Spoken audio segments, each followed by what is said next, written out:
It's hard to think that just 1 year ago we were uncertain of what 2022 would bring, despite making some headway out of COVID-19 restrictions that were still in place, and many wondered if another variant of the virus would send us reeling back to square one.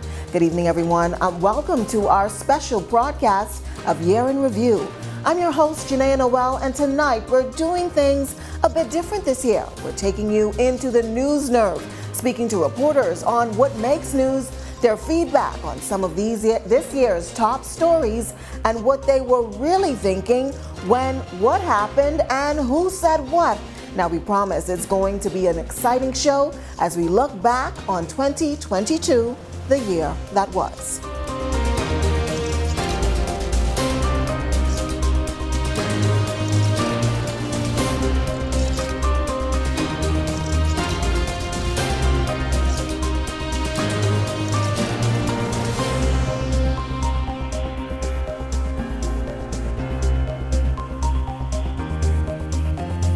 Well, we start tonight looking at health because, let's face it, we were all holding our breath, praying that we would see the last days of COVID-19 as many continue to push back on taking the vaccine. Let's take a look. When we look at what's happening around the world, every country across the globe is having difficulty with the control of this new Omicron variant. By the time 2022 rolled in, there were 1,500 new COVID cases recorded in the span of 5 weeks as the Omicron variant of the virus touched about every doorstep. This as restrictions were beginning to relax, school was under consideration for face-to-face learning again, and jobs were on the rebound from a nearly 2-year hiatus. But while hospitalization numbers were lower than months past, there was still reason for concern. With promise of free testing, the opposition taking a strike at government's decision. And if, in fact, there are certain locations that are consistently giving false positives, the government then has an obligation to make sure that those facilities are not operating. The additional thing is those facilities have a timeline within which they ought to provide evidence of the test result. If they are slow in providing those results, we are in a more difficult position through the contact tracing to find the source of any of the infection breakout. And so it's important that the government act on these things. And government pushed back. We're not just telling Bahamians that you need to get a medical grade mask because we recognize it's expensive. We are providing it free for Bahamians. As the back and forth on COVID, testing, and restrictions continued, residents were trying to return to work to get their businesses restarted.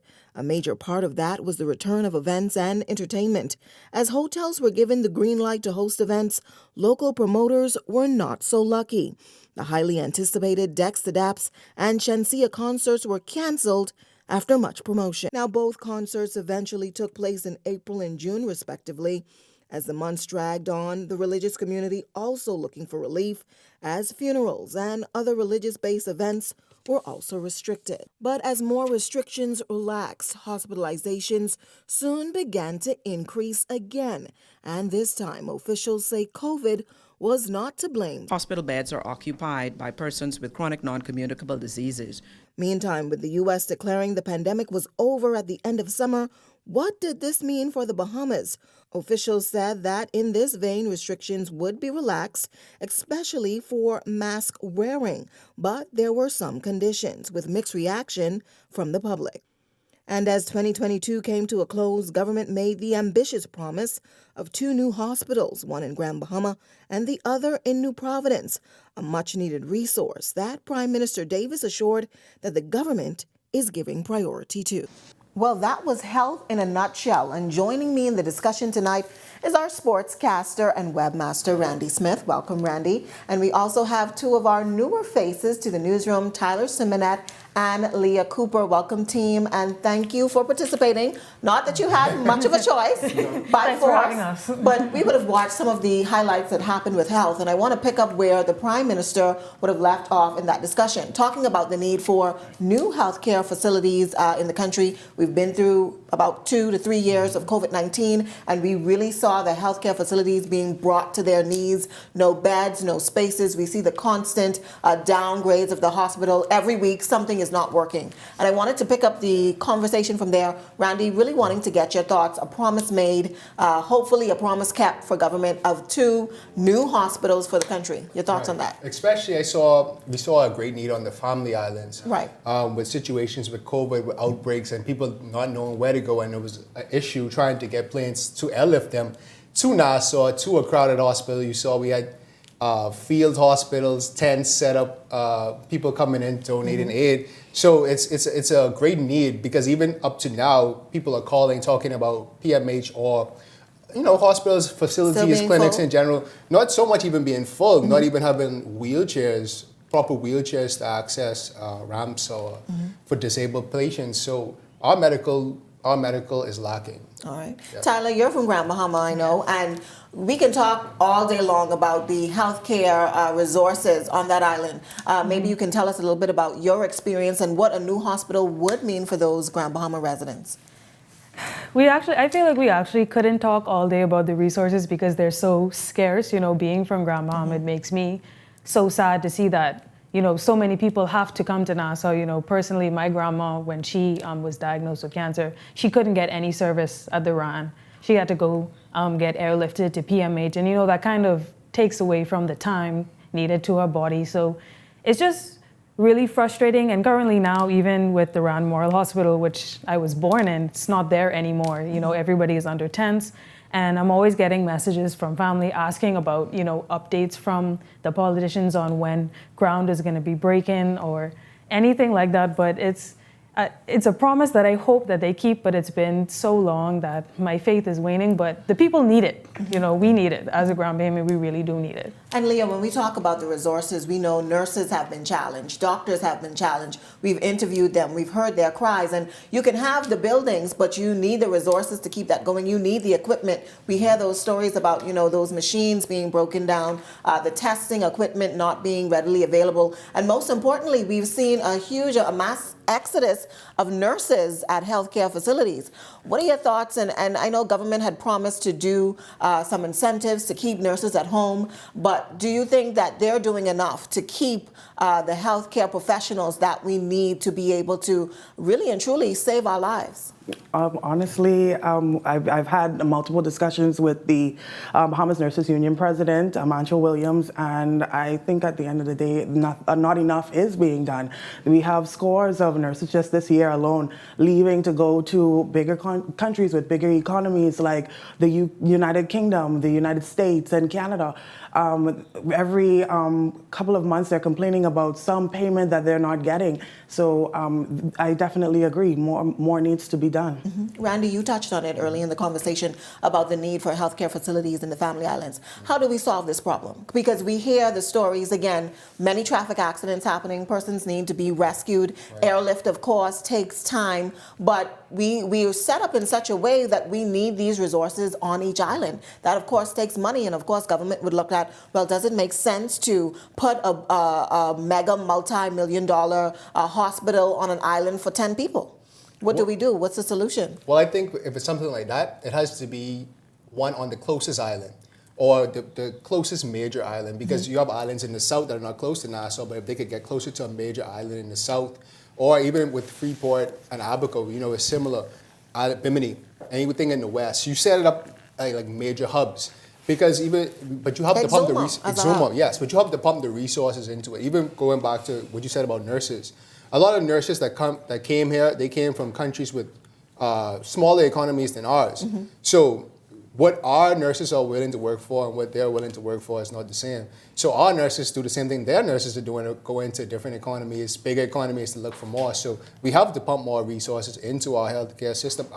Well, with the COVID-19 pandemic seemingly at an end, the country's tourism product began to gain traction once again as more and more people around the world began to transition back to their everyday lives. Tourism remains our #1 moneymaker here in the Bahamas, and the return of tourists to our shores, I'm sure, is a welcome sight to all stakeholders. With restrictions relaxing in the Bahamas and across the world, pent-up demand began bringing visitors to the country by the thousands, and persons were eager to finally be able to vacay or simply get away as COVID lockdowns and border controls restricted travels with hotels reopening. Government lending assistance to those impacted who sheltered the negative impact of tourism, and officials predicted that it would be a record-breaking year for tourism arrivals, even close to pre-pandemic levels. But that good fortune would soon be marred by tragedy. 3 tourists dead tonight at the Sandal Resort in Exuma. Americans on Exuma on Friday past continue to be a mystery as local and international officials continue to probe what led to their deaths. A report later concluded that the deaths were a result of carbon monoxide poisoning and said to be an isolated event. Months later, another tourist would die at the Sandals Resort, suspected of COVID-19 symptoms. And it seemed to be one series of unfortunate events after the next. That 35,000 gallons of diesel was dumped into waters right behind me. He says the time frame for this incident happened sometime between 5 p.m. and 4 a.m. today. We are thankful to the first responding team, the administrator, local government, the team from BPL, local law enforcement, who rose the occasion quickly to put mitigation strategies in place. These tragic events, however, did not seemingly impact visitor arrivals, as guests continued to flock to our shores. An industrial move by airport workers in July and later in September, however, left guests with a not-so-pleasant experience. Workers calling in sick today, they say they want an outstanding industrial agreement signed and monies owed to them paid, and they're unwilling to show up for work until there's some resolve in the matter. Now, they received a directive today in a voice note sent out by the president of the Bahamas Public Services Union, Kimberly Ferguson, who told them to get 6 slips and not to show up to work today. Get them doctor's certificate. 5 solid days, my friend. Family Island, Nassau, everybody. Get them and let's lock the place down. Despite tense labor relations, officials were said to be making progress in the nation's second city, finally signing an agreement for the sale of the Grand Lucayan Resort. In other news, a mega deal signed for the embattled Grand Lucayan Resort that was purchased under the former administration for $65 million from Hutchinson Whampoa. Well, today, following several deals that fell through, government says they found the best buyer at the right time. Electra has committed to an estimated $300 million in renovations and construction. With 2 extensions on the deadline for the finalization of that sale, the redevelopment of the airport, however, said to be playing a major role in the delay. But in the Family Islands, deals for new developments were being signed. Club Med in San Salvador reopened, and a push was being made to shore up the country's #1 industry. Now, government launched a series of global sales missions declaring that the Bahamas was open for business. And with that, some major developments already in the pipeline for next year. Major developments indeed. No stranger to the news desk. Joining me in these discussions tonight, our business writer and senior reporter, Natario McKinsey. She's joined by Crystal Darling, our digital reporter and new addition to the newsroom, and senior reporter Theo Seeley. Thanks, guys, for agreeing to help me tonight on this broadcast. And tourism, big topic, big numbers, our #1 industry. But let's pick things up where that report left off, really talking about some of the boutique investments government seems to be moving toward. And we saw this a lot with the Christie administration, setting up a lot of boutique investments in the Family Islands to spur growth there. Do you think this is the right recipe for Family Island developments? Nat, I'll start with you. I believe so. Why is that? I heard the PM mention just yesterday at the groundbreaking for the cruise port project on Long Island that his administration is really keen on seeking to get more investments in the Family Islands to help boost those economies and help bring more people back to those islands. And I think that is the right way to go. I think Nassau is very densely populated with investments as it is. And I think we need to spread the wealth around, so to speak. All right. Great thoughts there. Crystal, I'll move on to you just in terms of Family Island development and the fact that there needs, though, in my view, needs to be some collaboration because we have the Family Island developments, but then we don't have the capital work taking place. So we don't have the hospitals, we don't have the police stations, we don't have the docks, things that government is responsible for. We don't have the roads. So you see this nice, beautiful hotel and driving along, you know, I'm on a pothole-filled road. My guests still have to fly out of the island to get medical services. I still have to wait on stuff to be imported in because the work that government should be doing in that instance to support these mega developments does not happen. What are your thoughts on that? Okay, that is very important, especially how we've seen this year. I saw, you know, earlier in the broadcast where you had a shark attack. That's not something that only happens in Nassau. That happens on Family Islands too. True. There have been emergencies, especially with tourists, where they had to be airlifted to places, to New Providence, for proper medical care. And it causes a problem because if we are putting more hotels and resorts and trying to attract tourists, we need the infrastructure there as well so that they could, I guess, enjoy their time here, because you can't be showing off this beautiful paradise of the Bahamas if you don't have the proper facilities for medical and health, and even down to ambulances and fire trucks. These are great needs in the Family Islands, and we see that over and over again in so many islands. So investments can't only just be in tourism, they have to be in the island itself as well, not just for the tourists, but for the people who live there too. Theo, I'll take it to you. And I know that you spent a lot of time in Grand Bahama this year. You followed up with a lot of the Dorian stories. I know in years past you would have covered some fires there with the International Resort. And what seems to be the lifeline of the Grand Bahamian economy is the Alukain Hotel. And for some reason, we cannot seem to get this property sold. We've had deal after deal, investor after investor. It's not the right deal for the Bahamas. It's not the right deal for Grand Bahama. What do you think the challenges are? We know we heard about the airport, but why is this property now almost seemed impossible? I think that successive governments have had an issue with, being able to find a successful buyer for the property because it's just no life on the island in general. And I think that even if I was an international investor and I was looking at the island of Grand Bahama, when you look at the spirit of the people, they're very downtrodden. Successive governments have failed to be able to revitalize the island since the double hurricanes Francis and Jean, and it's just been a domino effect. Every year the island has gotten worse. After those double hurricanes that hit the island, I did a tour of the island speaking to people, and you had, individuals who came from, very high-end jobs. They now became fishermen, and that's what they had to turn to. So I think that successive governments have done a poor job in terms of revitalizing the island to make it attractive for investors to come into. As opposed to trying to now sell this Grand Lucain resort, which cannot seem to get off the ground, why not look at boutique investments or invest in these, settlements where you have a mom and pop store where they have like a bed and breakfast type thing? Why don't we look at turning the Grand Bahama Island outside of the industrial zone into this boutique type feeling? I mean, I had a chance to visit with the Grand Bahama Promotion Board. I think that was back in 2018. I always thought the Grand Bahama was just an industrial island. They took me on a tour from East End to West End. I walked Gold Rock Beach. I went to some festival, ate some pineapple tarts, all that kind of thing. My thing is, if me as a domestic tourist had my eyes opened after I've been a resident of the Bahamas all my life. Right. Why is it that we cannot create these boutique experiences and turn Grand Bahama Island into something really special outside of that industrial zone? Get off the idea of selling the Grand Lucain Resort because it can't seem that it will happen. We need to give up the ghost. The Deputy Prime Minister, when he was in opposition, he was on the former administration about getting this resort sold. So it's now in his lap.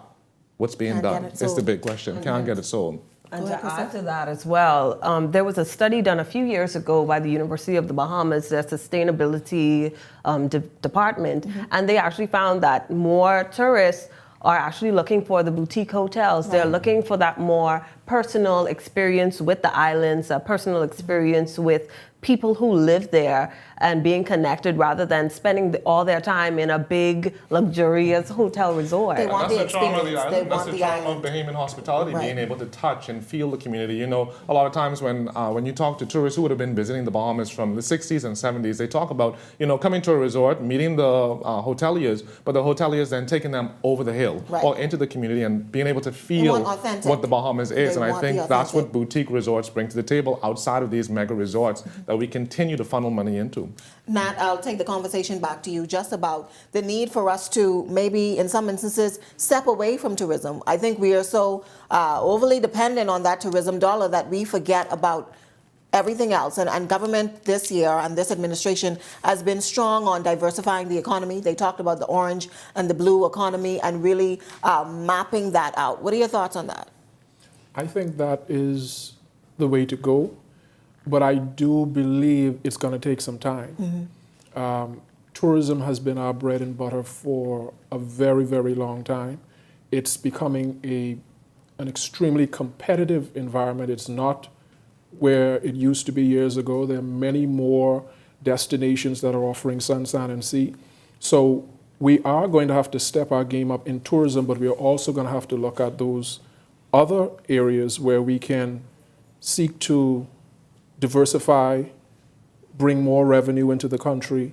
And it is going to take some time because we have to set the foundation. We have to make sure that we have the right attitude, the right people in place, and just commit ourselves to growing the economy in different ways. Well, another major event that happened this year was the royal visit, where the then Duke and Duchess of Cambridge, as a part of the Queen's Jubilee, went on a tour hopping experience here, including those islands hit hardest by major Hurricane Dorian. That trip, however, not welcomed with open arms by all, as some groups seem to want to follow the global trend and part ways from the monarch and also seek reparations. And who would have imagined that months later, the Queen, though 90 plus years old, but seemed to be as strong as ever, would quietly slip away on September 9th, ending an era of the longest serving monarch and ushering in the dawn of a new day for her son, the King.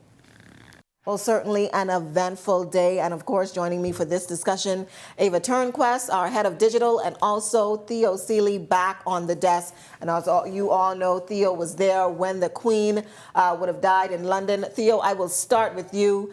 Just talking about that experience, and we'll go back to the royal visit. What could I say, Janae? I mean, it was eventful. It was a life-changing experience. I mean, coming from the Bahamas, right? I mean, you grow up in a school system where you're taught about the Queen, you're taught about Britain. I mean, I grew up in an era when the Queen was on the money, right? This is before we introduced sterling into the face of the Bahamian dollar.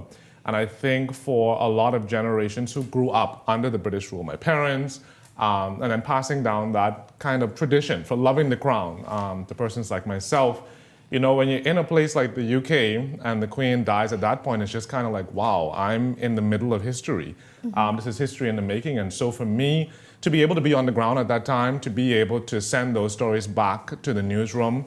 I remember talking to you on the day that the Queen died, and that morning I said, you know, listen, do you all want me to go activate?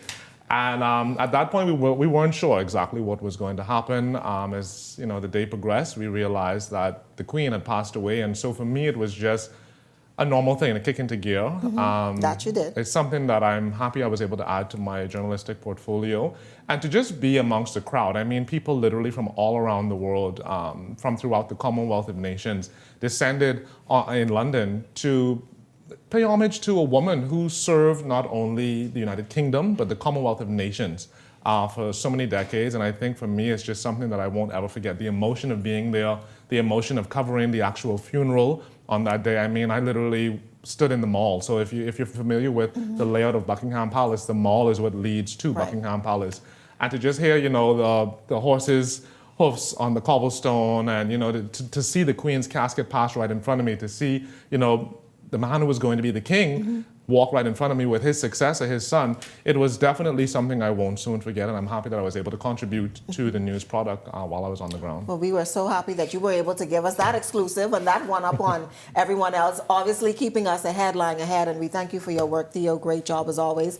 But Ava, you were here on the ground with us during the royal visit, and there were those, as we said, who did not welcome this royal family here to the Bahamas. And it's a fight that we've had for our National Heroes Day. It's a fight that we've had over the years, calling for us, especially this year, for us to remove ourselves from the Commonwealth, really. What are your thoughts on what has happened, what has transpired, and do you see us eventually taking this bold move? So this year was definitely the end of a lot of eras, right? And so what's interesting about the reaction to both the royal visit and the Queen's passing is, as Theo would have rightly said, there's this generational shift to where Bahamians, some Bahamians have grown up with this sort of inculcated love of the crown, of the tradition, of the history, and the significance therein, while there is another, perhaps split generationally or socioeconomically, where people don't share that same sentiment. They don't, perhaps, we saw the rise of a bit of apathy in the moment that bordered on a rejection in certain sets. And it's very interesting because we are, I think, sort of known for our sort of colonial ties. We sort of celebrate those colonial ties. I mean, look at Rawson Square, look at downtown. You see that it's very much still, even with the horse and buggy, we sort of cling to those. And over the years, it's been this sort of led by, millennials, a generationally person saying that, look, this is a colonial relic. It's time for us to move on. It's time for us to really forge a sovereign path, right? To stop declaring oath to the crown, for our cases to be our own, to set up our own court of justice, right? So I think we saw a disconnect between what that could mean and how those events would trigger that. Do you think there's a true appreciation of the end result of that move? Do you think persons have really wrapped their minds about us being in that space, in that body, under a new regime? I think the significance of it. I think what we have yet to really teach or really instill in Bahamians is, what does that moment really mean? Exactly. We've watched Barbados take this bold step and see Jamaica quickly follow them. But I think really connecting the dots for Bahamians to know that what is the significance of actually breaking those ties? What does that actually mean? What does it look like? What does it look like? We haven't had that sort of public education campaign, so we can't wrap our minds around reparation to any real extent because we haven't seen it. And I still don't feel like the Bahamas, even if we were to take this move to become a republic, right, I still feel like the Bahamas will still have in the back of their mind that the crown is still there to save me. Because, I mean, even in the conversation that I had with the nation's leader when he was in London for the Queen's funeral, he literally said his first conversation with the king who was to take the throne was, how is the UK going to help us with our energy fight? He's all about climate change and speaking about, making the Bahamas a green economy, and this is his first conversation with the king, so I just feel like it wasn't a negative tone. It wasn't, we're going to sever ties and this is the move we want to take. Congratulations. It was more so, how are you going to help us to continue to do and push our agenda, what we want to do? So I think that there needs to be a clear voice from government. I think that when media presented the questions to the press secretary, it was always, we're going to present it to the Bahamian people and see what the Bahamian people have to say. But I think there comes a time when government has to say, well, you know what? This is what we feel. This is what we are prepared to do on the event that you're ready for us to pull the trigger. Correct. Same thing with the Christopher Columbus statue. I mean, had that event not happened where it was vandalized, would there have been a move to actually move that statue? And then there's the question, did you this is something that we've been protesting. We've seen the protests before the vandalism. Correct. Before all these things happened, there were persons who agitated for its removal, and again, following the global trends that we've seen. But my question, happening. which is still on the table, is: did you really move this statue to, or just because? Did you move it to fix it and put it back, or did you move it to actually have a public discussion that I'm going to remove this statue from Government House? We put the question to the press secretary, we put it to the communications director, and it's more so we'll have a discussion in cabinet. We'll see what Bahamians have to say. But no, what is your stance as government? You've heard. I mean, the communications director led a protest himself when he was in opposition. So my thing is, now you were so vocal in opposition, you now have the platform to stand and make a change. You're a millennial in that position. So what are you going to do now? What's happening now? What are you going to do now? That's the question, and hopefully we will get those answers in 2023. We have so much more to get to, and the discussion continues of all of the stories that made this year what it was when we come back.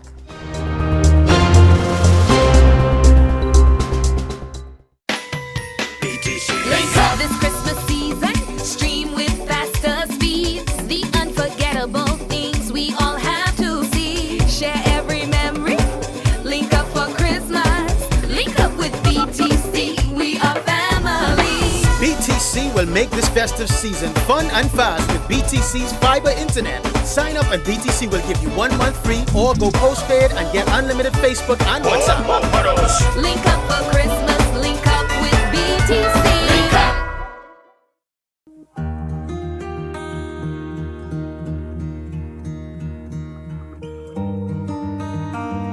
You work hard to provide for and protect the ones you love.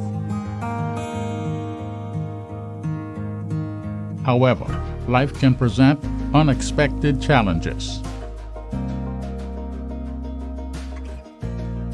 Who you call in times of need matters. Insurance Management is a Bahamian-owned company that has been serving our community for over 40 years, offering a wide range of coverage for all of your personal, professional, and commercial needs.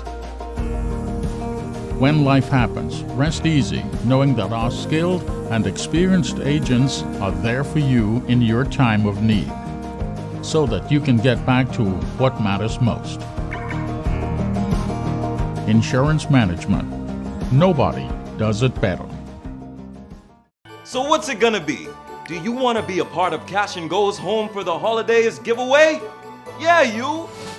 Me? You! What are you looking around for? In the magenta?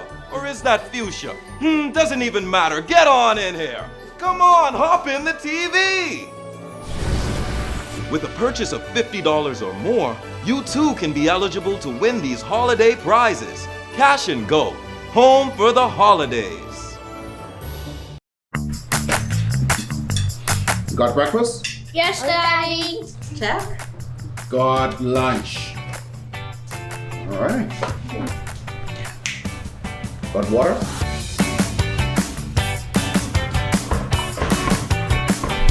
Got life? Get life insurance with BAF. We're your partner to ensure you meet all your goals and are ready for what lies ahead. Even when you think you have everything, get life. BAF. With you for life.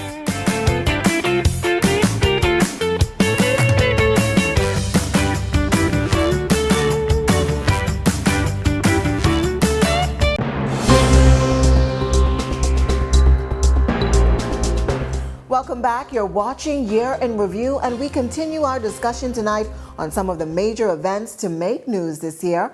And while sports may have taken a backseat over the past 2 years due to COVID-19, all games went into overtime this year to make up for the loss. Devontae Hanna has the highlights. Sports in 2022 promised excitement for Bahamians as the world moved further away from strict COVID-19 protocols. As athletes had their sights set on medals, trophies, and rings, government had a larger plan to revive sports in Paradise. We have a few events scheduled to come to the Bahamas come 2022, this year and beyond. There are some that we hope to obtain approval to host, and the IAAF is one, and then you look at the various basketball international tournaments that are here. There's a major Thanksgiving one scheduled for Grand Bahama. We want to make sure also too that a lot of sports tourism or sports in Paradise, I should say, are also implemented in Grand Bahama. The ministry has put a 10-year plan for development of facilities within the Family Islands so that we can sure we give our Family Islands kids the opportunity to enhance their skills on their home turf.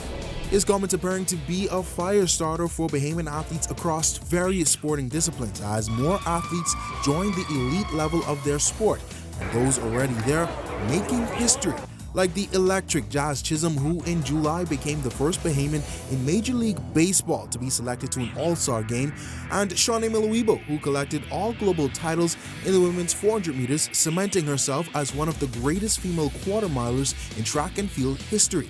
In March, she clinched the World Indoor Track and Field Championship title, and Devon Charlton stepping up to the plate just days later to capture the silver medal in the women's 100-meter hurdles. It's my first international medal on the pro level, and so just really excited to kind of break through and have a good performance. In April, Team Bahamas continued its pursuit of sporting excellence, but this time in the pool. The Bahamas Aquatics Federation Junior National Team, they made history over the Easter holiday weekend, winning a 4th straight Carifta swimming title. Team Bahamas finished with 975 total points. more than 100 points ahead of second place Jamaica. The Bahamas won 65 total medals, including 14 gold, 22 silver, and 29 bronze. It sends the message back home strongly. The Bahamas is here as a very strong team. We're here to win Carifta, and we're here to demonstrate that we are by far the supreme sporting organization in terms of winning and not just coming second. We're here to win Carifta. That's our strategic goal. It was also announced that the Bahamas will be the home of the 2024 Carifta Swimming Championships, and it didn't end there. Over in Jamaica at the 49th edition of the Carifta Track and Field Championships, Team Bahamas celebrated its bid to host the next edition of the Games in 2023. Team Bahamas here in Kingston, Jamaica for the Track and Field Championships, making a concerted effort to get to the last medals of the Games. In fact, they ended second on the medal table with 17 medals in total. We have all of the highlights. Check it out.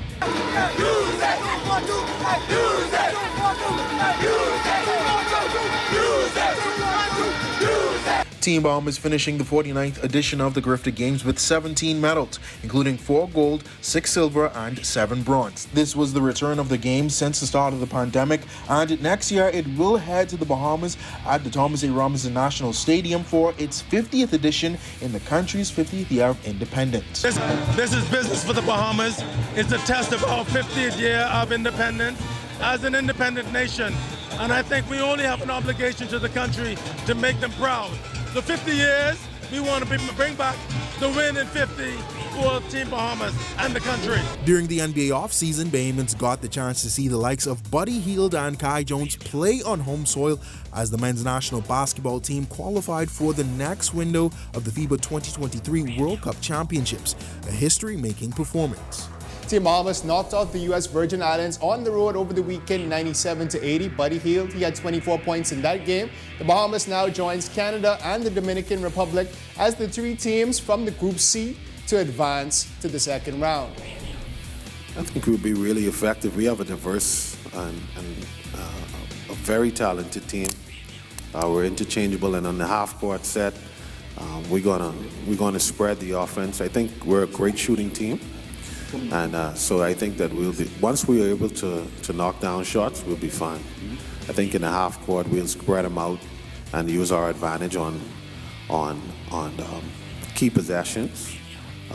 If we get the bigs to come out of the paint and switch on our guards, we'll be really effective. And just months later, Jonquel Jones and the Connecticut Sun rose to the occasion in the WNBA, going all the way to the championships, but falling short in a disappointing 78-71 Game 4 loss to the Las Vegas Aces. Meantime, as track and field athletes continued their preparation for World Outdoor Championships at both the junior and senior levels, it was heartbreak for Olympic champion Stephen Gardner, who had to withdraw from competition due to a UTE tendon inflammation just a week before the event start. Nevertheless, Shauna Miller-Weibo completing the set in Eugene, and high school standouts Keyshawn Strawn and Antoine Andrews took it all the way in Cali, Colombia. Strawn, the national record holder in the javelin throw, clinched the bronze medal, and Andrews, who kept his composure in a dramatic turn of events, sprinted to world junior gold in the 110-meter hurdles. A gold rush seemingly transferred to the Commonwealth Games as the Cornern picked up a historic gold medal in the men's high jump, and Devin Charlton a silver in the women's 100-meter hurdles. It was quite the circular ending for sports in the Bahamas, especially as more international sporting events were held on Bahamian soil, like the NACAC Track and Field Championships in Freeport, Grand Bahama, the Babe Ruth 12 and Under Caribbean Championships, and the 4th Annual Caribbean Baseball Cup, which christened the Andre Rogers National Baseball Stadium after years of construction. It's a moment Prime Minister Philip Davis hailed as a new day for sport in the country. Now that we have upgraded our facilities to world-class standards, I anticipate that the Bahamas will become a nexus in the regional baseball arena. The stadium has now positioned the Bahamas as a primary destination for more sports tourism and underpins our Sports in Paradise brand. The new state-of-the-art stadium with artificial turf has been constructed and approved to meet Major League Baseball professional standards. It will seat approximately 5,000 spectators and includes international standards, dugouts, and the latest technology in digital scoreboards and sound systems.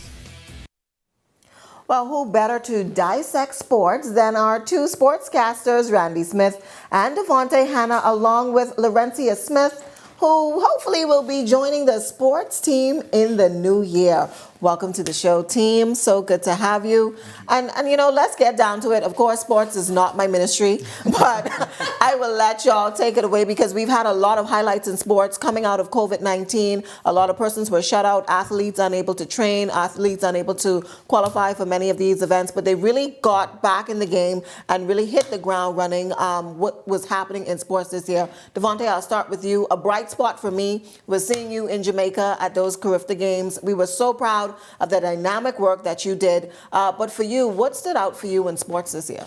Most definitely would have had to been seeing Shawnee Miller complete that gold medal set. She's now the only female quarter miler that now has the World Junior, World Youth, World Outdoor, World Indoor, and of course double Olympic champion in the 400 meters. I think it spoke to just how big of how deep we are in the 400 meters. It spoke to just how good of athletes that we're able to produce, because we're producing athletes that are not just good in the Bahamas or regionally. These are athletes that are doing things that we haven't seen in history, which is something that deserves an applause, you know. And if I could have, I would have right now. But you know, seeing that, I honestly got emotional watching it. Seeing her on the podium collecting that medal was an emotional feeling for me, and I'm sure a lot of Bahamians shared in that moment, and seeing that she finally got it. She missed it so many times. Yes. There's so many small things, and at the moment when the time was right, she finally got it. It just goes to show that what's for you is always for you. What's for you is always for you. Great words, Devontae.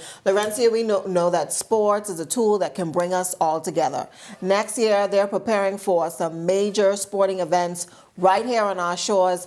And just in terms of level of preparation, Devontae, those would have traveled, and Randy to NACAC, and we saw where we could have done so much more in terms of the preparation for when we have these major events. What are your thoughts on how do we go about doing that to ensure that, you know, these events that we want to have, we want to be sporting in paradise, sports in paradise, the sports tourism mecca of this side of the region. How do we ease this process along? Well, you said it, the Sporting and Paradise Sports and Tourism, I will give this administration kudos because they are capitalizing on our sports tourism package.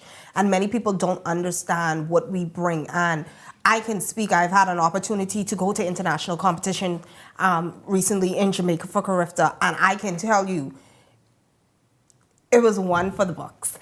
And in terms of our preparation, there is so much that can be done and there's so much that needs to be done. I didn't have the opportunity to go down to Freeport for NACAT, but from what I heard, from what I saw, it was not the best. And obviously, in my personal view, why would we carry our guests to Freeport? We know the struggle. Now, hold on now. Hold on, no. Hold on now.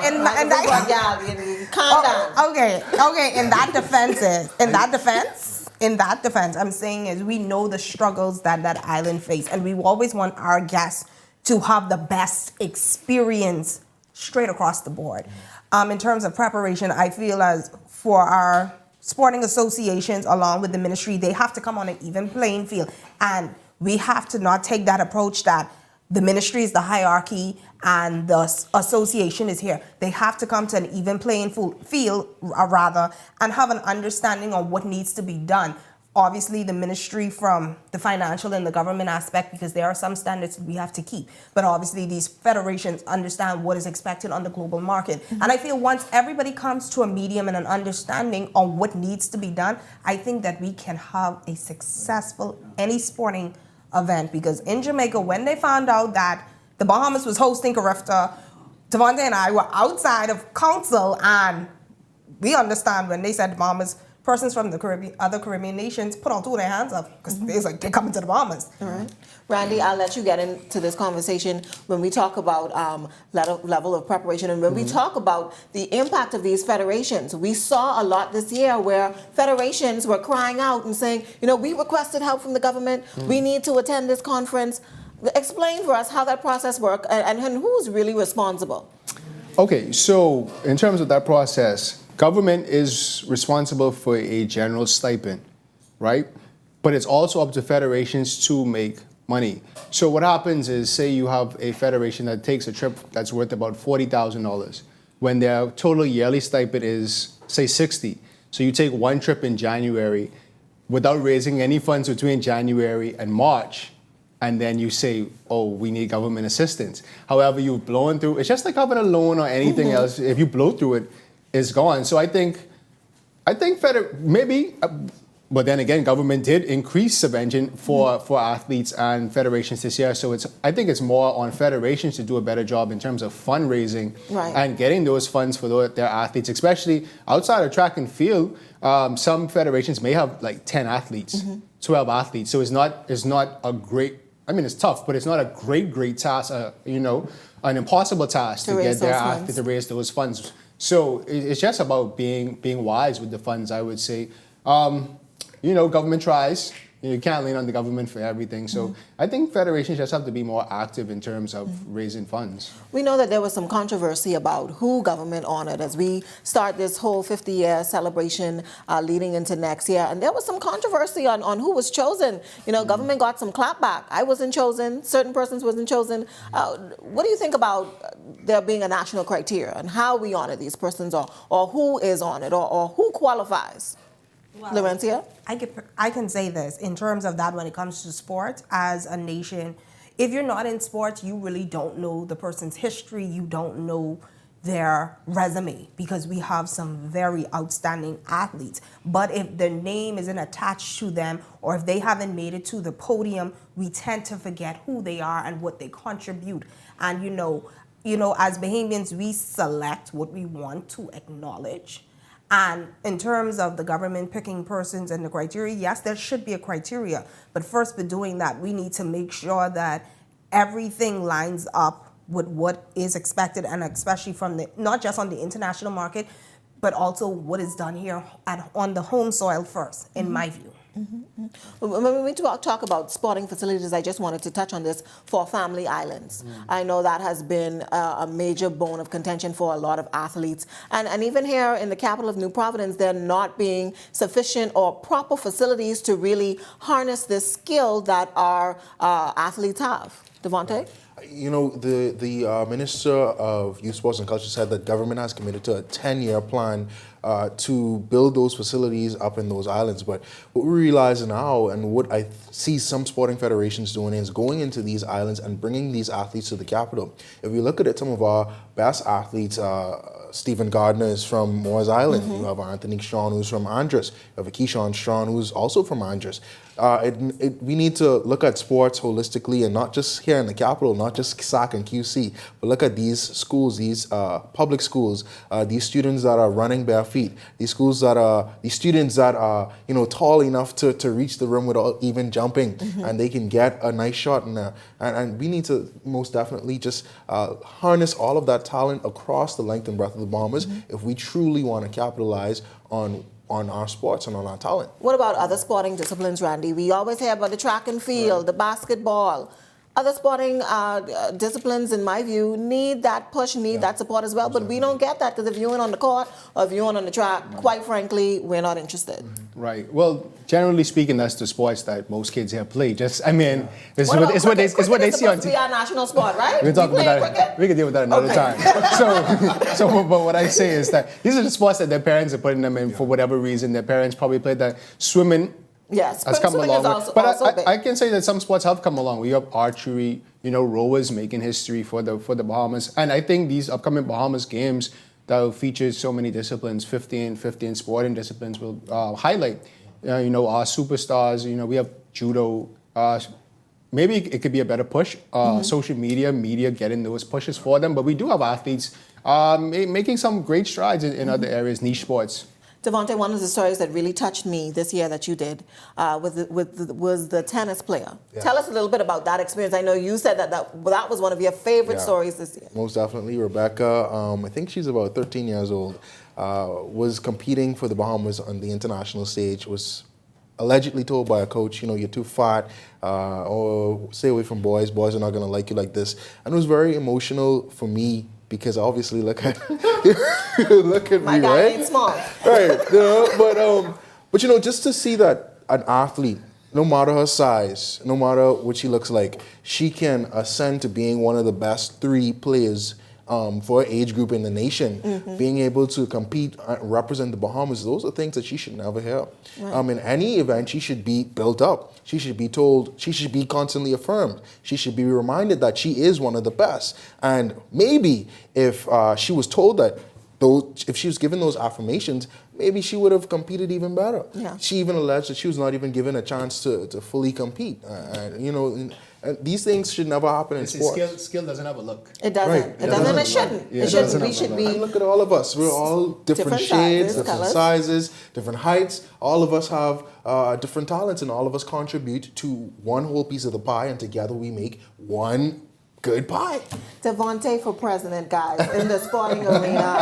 And, Devontae for prime minister, well said. Thank you so much to the sports team for their lively and provocative discussion. But we have some more serious issues to get to tonight, and that is the right to access land. More specifically, Crown land became a bone of contention this year as persons who occupied Crown land were told that they had to leave. Let's take a look.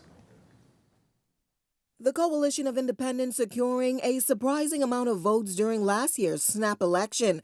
And love them or hate them, they were determined to make their presence felt on a national level. They lent their voices on a number of national issues, showing strength in numbers. One of the most memorable this year was the widely debated Crown land issue. I've been here and do it, and I guarantee you, if all of those lands over there was being cleared by people who came from a country with the red and blue flag, with the cannonball, and the coconut, the palm trees on it, and if your name was St. Louis, or Baptist, or St. Fleur, I guarantee you the law will stand in your favor. We got a prime minister who said, hey, I'm one of y'all. So what are you saying to me as a Bahamian who voted for you? Address that issue, sir, in a sensible manner. But when the poor people come to claim this land, the government will rise up against us. 1 acre, this government will rise up. Ain't no time. We ain't into that no more. Residents that occupied the land asserted that they had no place to go. Government stepping in with a 14-day deadline, hoping that calm heads would prevail. As we inch closer to the 14-day deadline issued by the National Security Minister for persons residing on Crown land to vacate the respective properties. The Minister of Social Services, Obi Wilshcombe, visiting the Carmichael Road West area today to offer assistance to those who say they took up dwelling on the land after falling on hard times. Now, following that order last week, the group led by Lincoln Bain said government would have to, quote, move over their cold, dead bodies before they leave. One family in particular has been a woman living in a school bus with her children and other relatives. Now, according to Wilshcombe, he had a positive meeting with the family and offers were made to help. And while not much has developed on the issue since then, Bain and the coalition did not rest on their laurels. They took the issue with a citizenship bill that, according to government, was not even on the table to protest. My God, my God. Oh my goodness, it's okay, All right.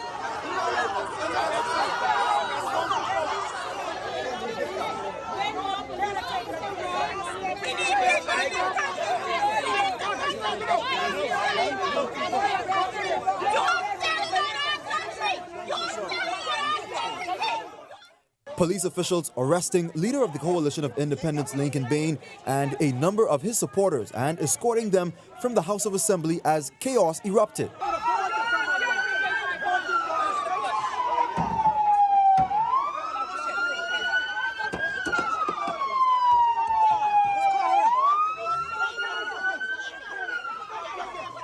He was arrested shortly after this confrontation with police.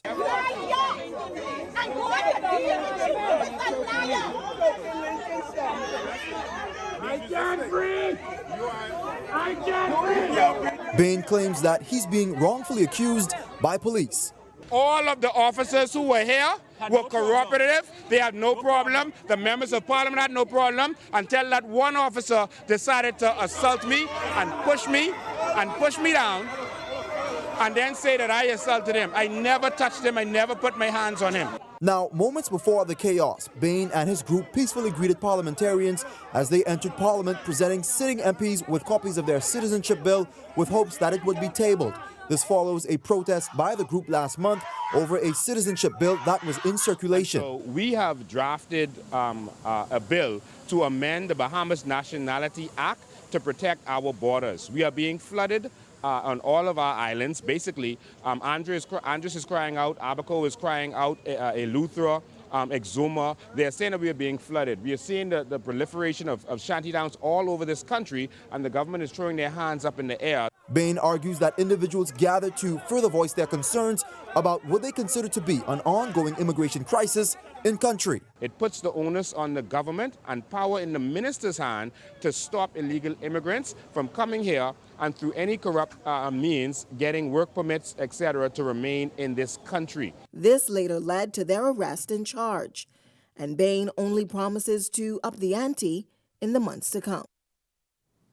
Well, one thing about Lincoln Bain, he will be the drama. Well, joining us for this discussion is our Jose Etienne, Laurencia Smith again, and Crystal Darling. Welcome back to the desk, guys, as we dissect this issue on Crown Land and it essentially evolving into a number of causes that Lincoln Bain really began to agitate for as the year progressed. Let's go back a bit to what happened on Crown Land, and I'll go directly to Laurencia because you would have been on that tour and mission with government and police officials when they went in, giving them that 14-day notice. What was that experience like, and what are your thoughts on the way government handled that situation?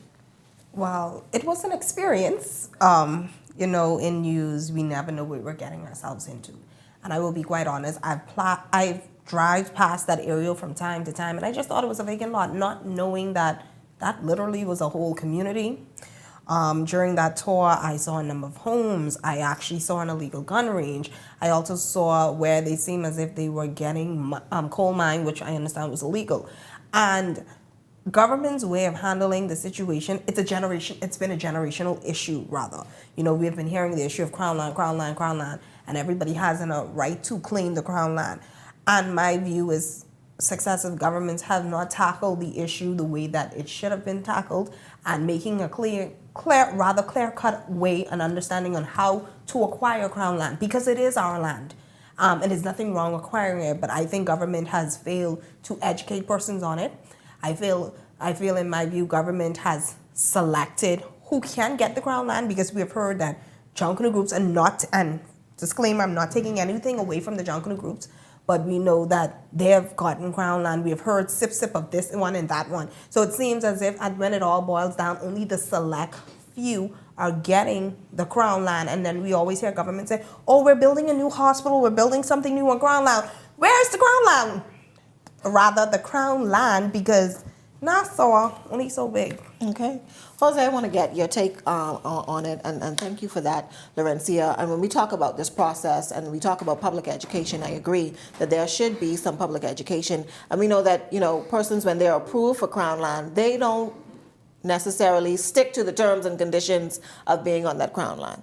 But Jose, I want you to take us to what it was like for you that day at the House of Assembly, because you would have covered that story with the COI, and being a part of that experience, seeing, I guess, what some would describe as the forcefulness of both groups, that being the police and those protesters, to see it escalate to what it did. What was going through your mind as a journalist covering that story? Well, first of all, as one who has some sense of belonging to the Haitian community, right? Because obviously, both parents being Haitians, I wasn't naturalized until 2018. So, you know, some identify me as Haitian Bahamian, others say I'm a Bahamian of Haitian descent, tomato. The point is, they were out there.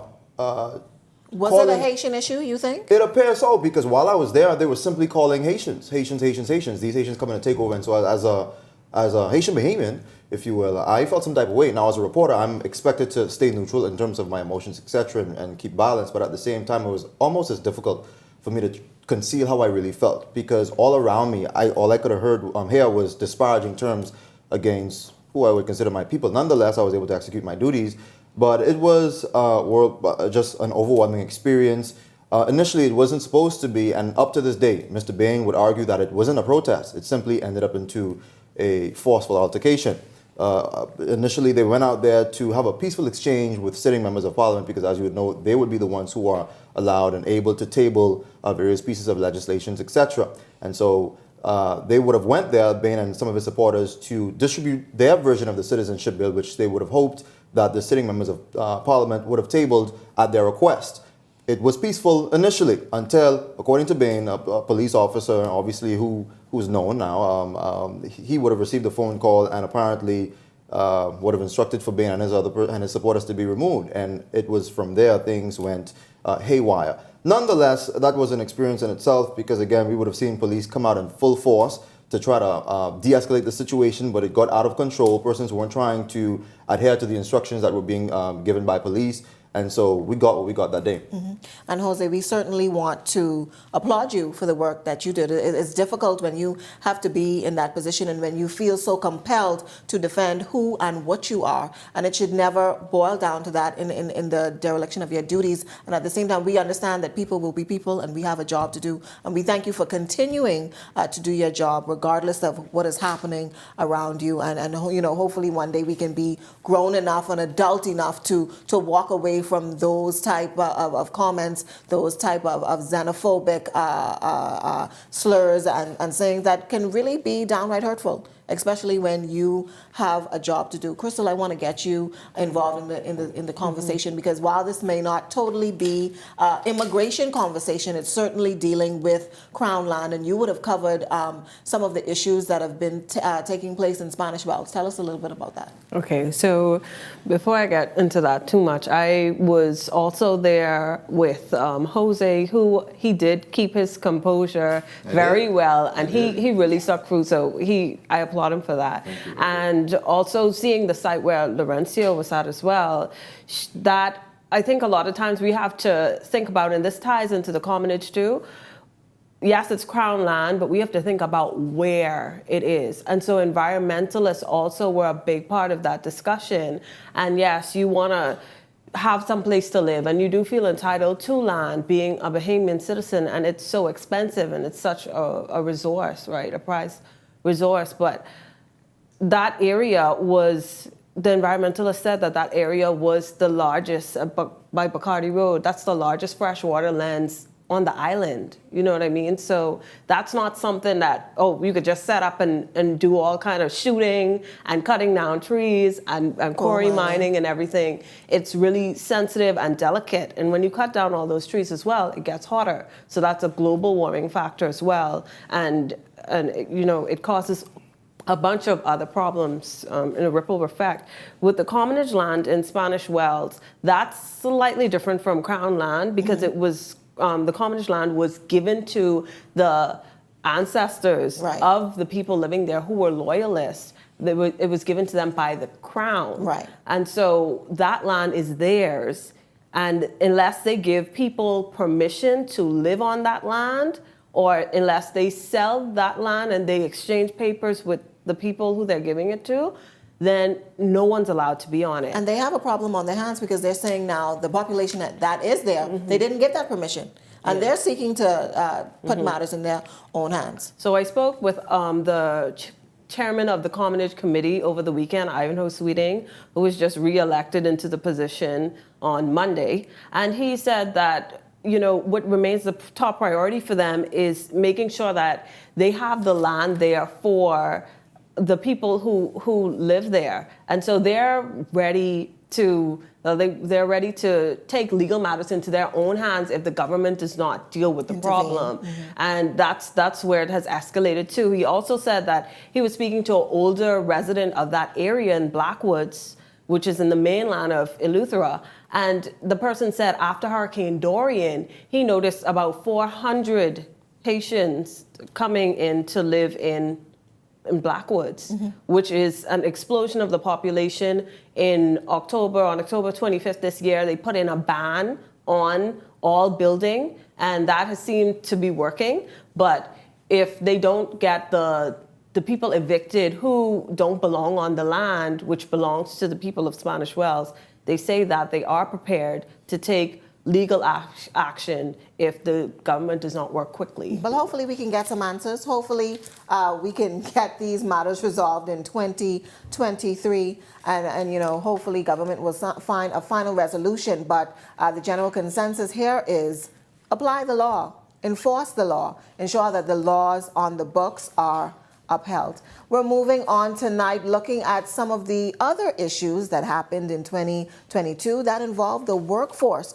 We know that there were several union unrest taking place across the country, many unions walking out, protesting downtown, making their demands. And after COVID, everyone appeared to look now at benefits, salary increases, and the overall well-being of themselves and their loved ones. Obie Ferguson, who heads the TUC, he signed a memorandum of understanding, with the government, and that grouping to get what they want. Ferguson from the BPSU, that's Kingsley Ferguson, however, felt as though he was being slighted, and today that union agreement remains unsigned. Now, there was also protests from the taxi cab union over fares and over an oversaturation of taxi plates. We are going to get into that discussion. Well, on a slow news day, you can also always look forward to a good old union story to get you through hump day. With unions, we know there is always an issue. And as we mentioned this year, those unions who seem to have signed that memorandum of understanding with the government prior to the general election, they seemingly got everything they wanted. But we have groups like the Bahamas Public Services Union, led by Kingsley Ferguson, still now with an outstanding agreement signed, at least up until the time of the taping of the show.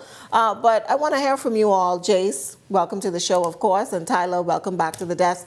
Jace is our copy editor, and he also provides us with some lively discussion. So Jace, we want to hear from you on your thoughts about union issues on the whole. Some people really feel that unions, some might say, do too much.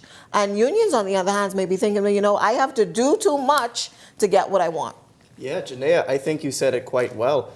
It's interesting, when you're someone who's on the outside of these things, you sometimes don't appreciate the work that goes into getting just one agreement signed. Right. You have these unions, which obviously they have a head, but then they have a whole group of members, and not everybody thinks the same way. That doesn't happen in life, and it certainly doesn't happen with unions. So I was following a lot of the conversations, particularly with our great Eyewitness News online audience, and some of them, particularly with the social services issue, I remember seeing a lot of comments with persons saying, well, is the service to the standard that it should be for you to have the right to even ask for more? And I think, it all comes back down to issues that all of us face. Right. The cost of living over here is incredible. So persons want just a little bit more out of their paycheck to be able to sustain themselves, and you can't blame them for fighting for it. And we're dealing with inflation. We're dealing with increase in health care.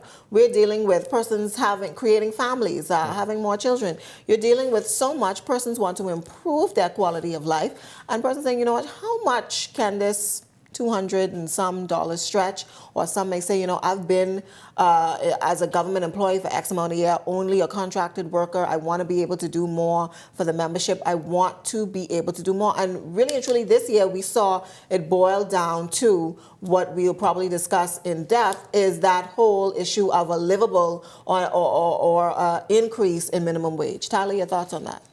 I feel as if, just as what Jace was saying, from the outside looking in, some people may feel as if the union leaders are doing too much, or maybe they're asking for too much. But as journalists, I feel like personally, I've seen, Kingsley Ferguson on the ground. He is there for everybody who's under his union. I believe there was an issue at a primary school where the power kept going off, and there was just an issue, I think, with the employees, and I went there expecting to cover that story, and he was there. He really just puts himself out there.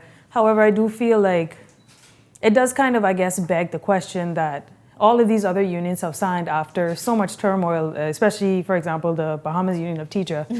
Belinda Wilson has been, really going at it for a very long time, and they were finally able to sign an agreement, finally able to come to pass for something. So I do feel as if there has to be some kind of middle ground. While I do understand that we are still fighting for a livable wage. People are, trying to make a living.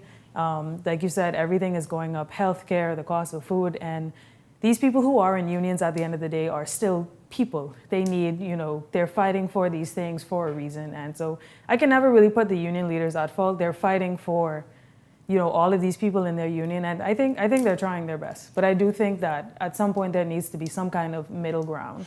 I think many of the unions may say, well, why do I have to walk out and almost shut down the country before I get the government to listen to me? We talk to these union leaders every day and say, I've been calling the minister for 3 months now. We've yet to meet. He's yet to answer. And why do you think it has to come to that level before you get some results? Or is it really and truly that closed mouths don't get fed? Well, Janaea, look at it like this. If you were trying to get something done and you couldn't get an email in response, you couldn't get a phone call after trying and allegedly blowing up a minister's phone, I'd be upset too. So I'm thinking of, the grocers in particular when that the increase with the price control, right, happened this year. I don't blame persons who have skin in the game, who have to make money not just so that they can make a profit, but so that they can pay staff and keep their doors open. When they say, listen, what you're about to do is going to hurt us. It's going to cause some of our businesses to close. Not just the big corporations that everybody, kind of loves to talk about, the ones that they say could afford the hit, but the mom and pop stores.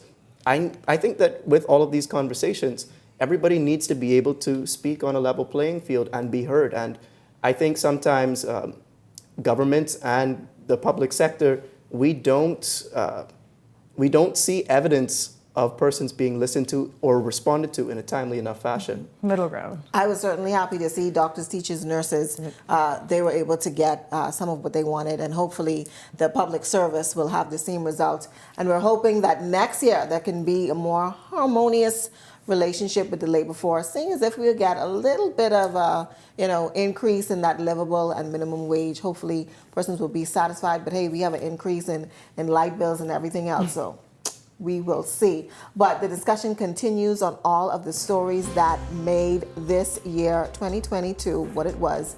We continue that discussion right after this break.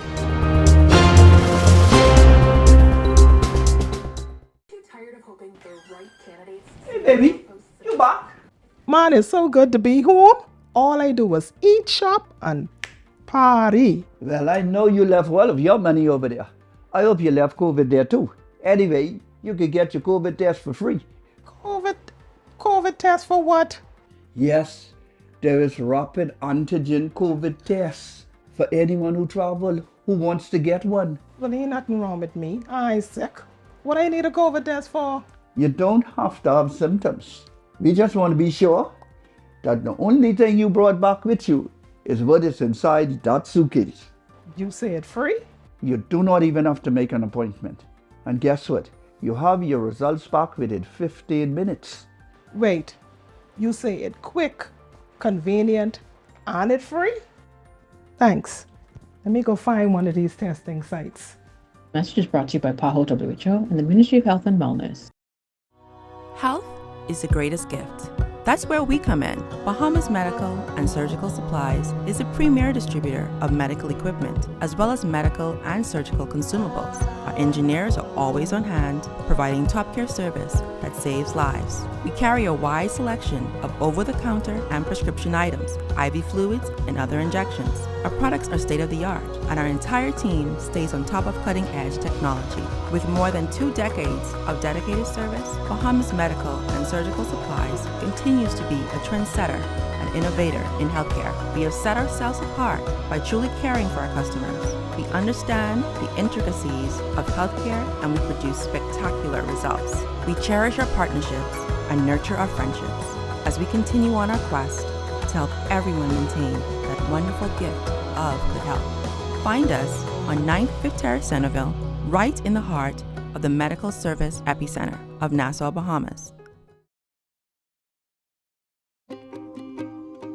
It's smart. Cancer pushes us. We push back, challenging conventional thinking, finding smarter solutions, like advanced genomic testing, a diagnostic tool that lets us see cancer at the molecular level, then helps us find different ways to attack it. That's what makes CTCA one of the leaders in precision cancer treatment. We're not just fighting cancer, we're outsmarting it. Visit our website to learn more about advanced genomic testing.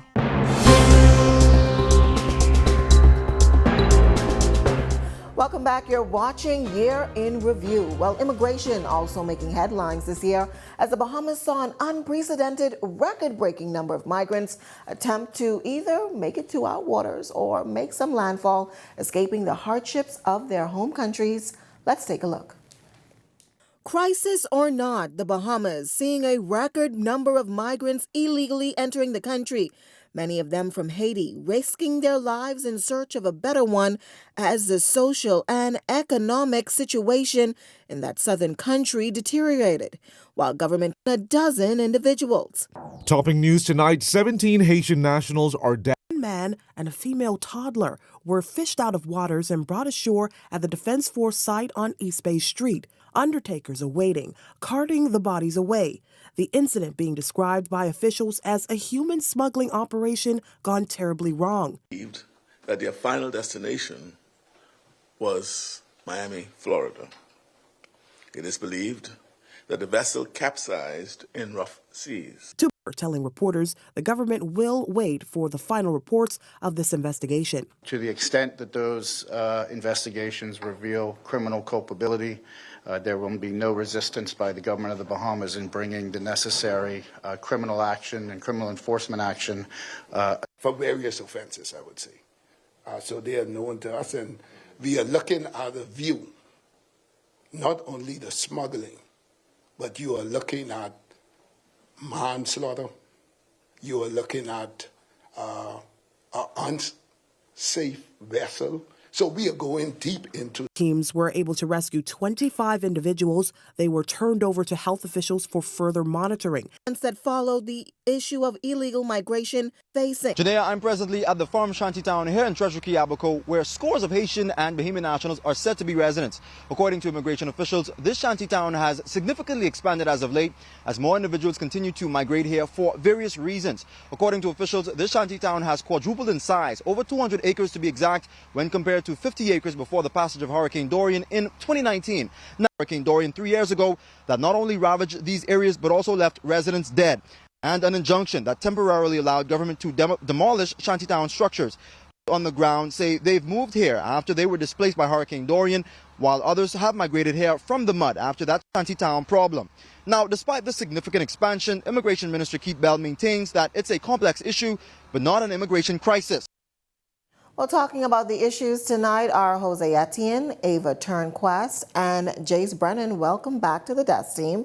And let's pick up this discussion about whether or not this is an immigration crisis. It's something that government and opposition has really used, in my view, as a political football this year.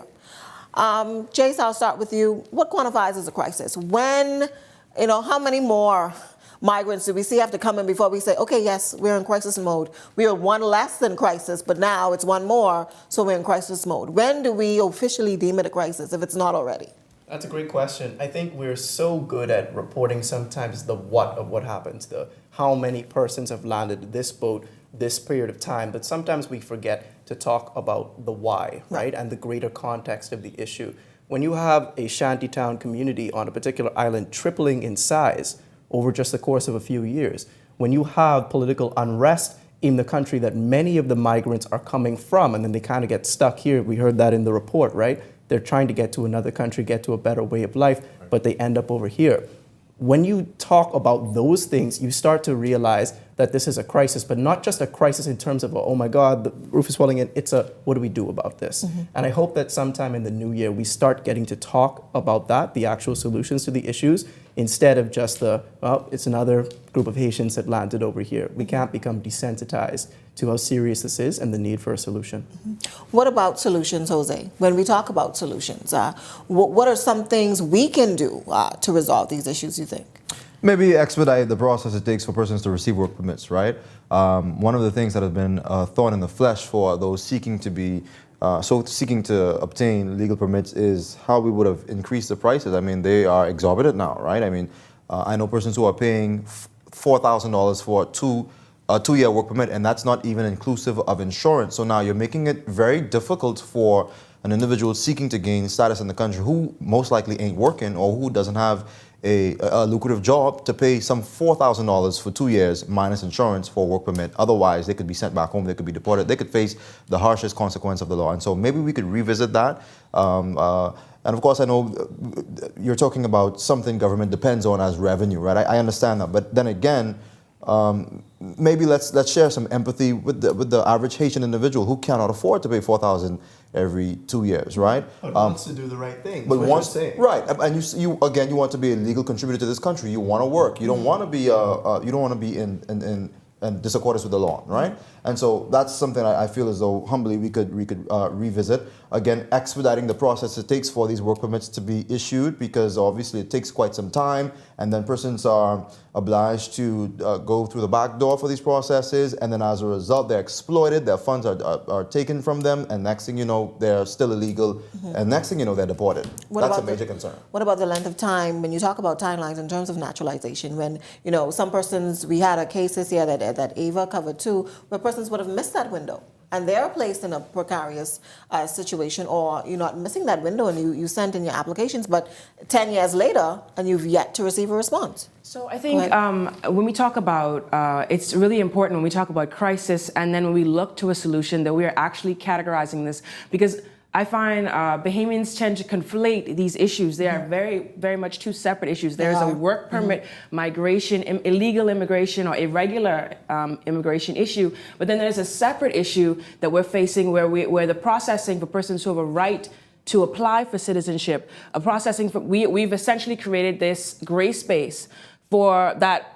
As we've seen, and as officials have alluded to, the potentially thousands of people can be sitting in currently, persons who have been delayed in that process. And so when we look at expediting the process for work permits, I think that is in and of itself an immigration issue. Yeah. But we have a human rights issue where we have persons who are not allowed, who do not have a bank account, who are living below the formal economy. They are incredibly vulnerable to be exploited, and also contribute to crime because of the situation that they're in. So we are creating these issues.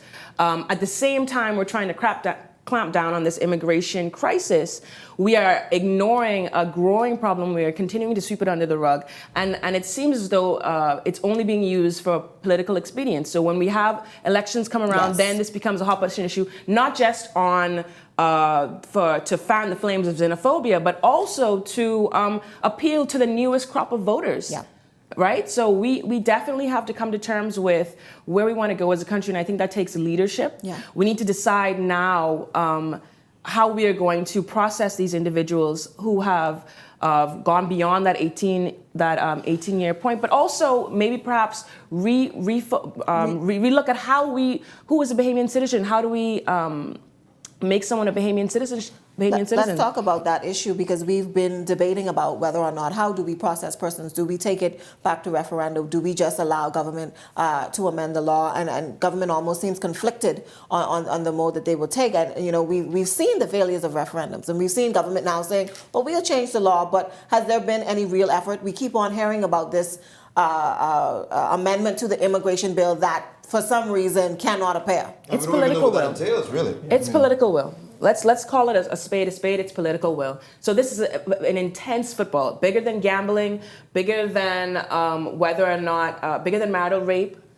This is an issue that goes to the core of how we've been conditioned in terms of our colonial legacy. Remember now, our relationship with Haiti and with the rest of the region was very free-flowing, very harmonious up until a point, right? Up until it was time to now become sovereign. Up until these times, these nations are starting to advocate, these oppressed peoples in these islands are starting to advocate for more. And so what they did, we were divided so that the fire, the spirit that was catching in Haiti wouldn't continue its way up throughout the rest of the region, right? Because we looked to Haiti as the first. They made incredible strides and are continue to be punished for it, right? So we have to heal that relationship with us and in the wider Caribbean as well, because there's this separation.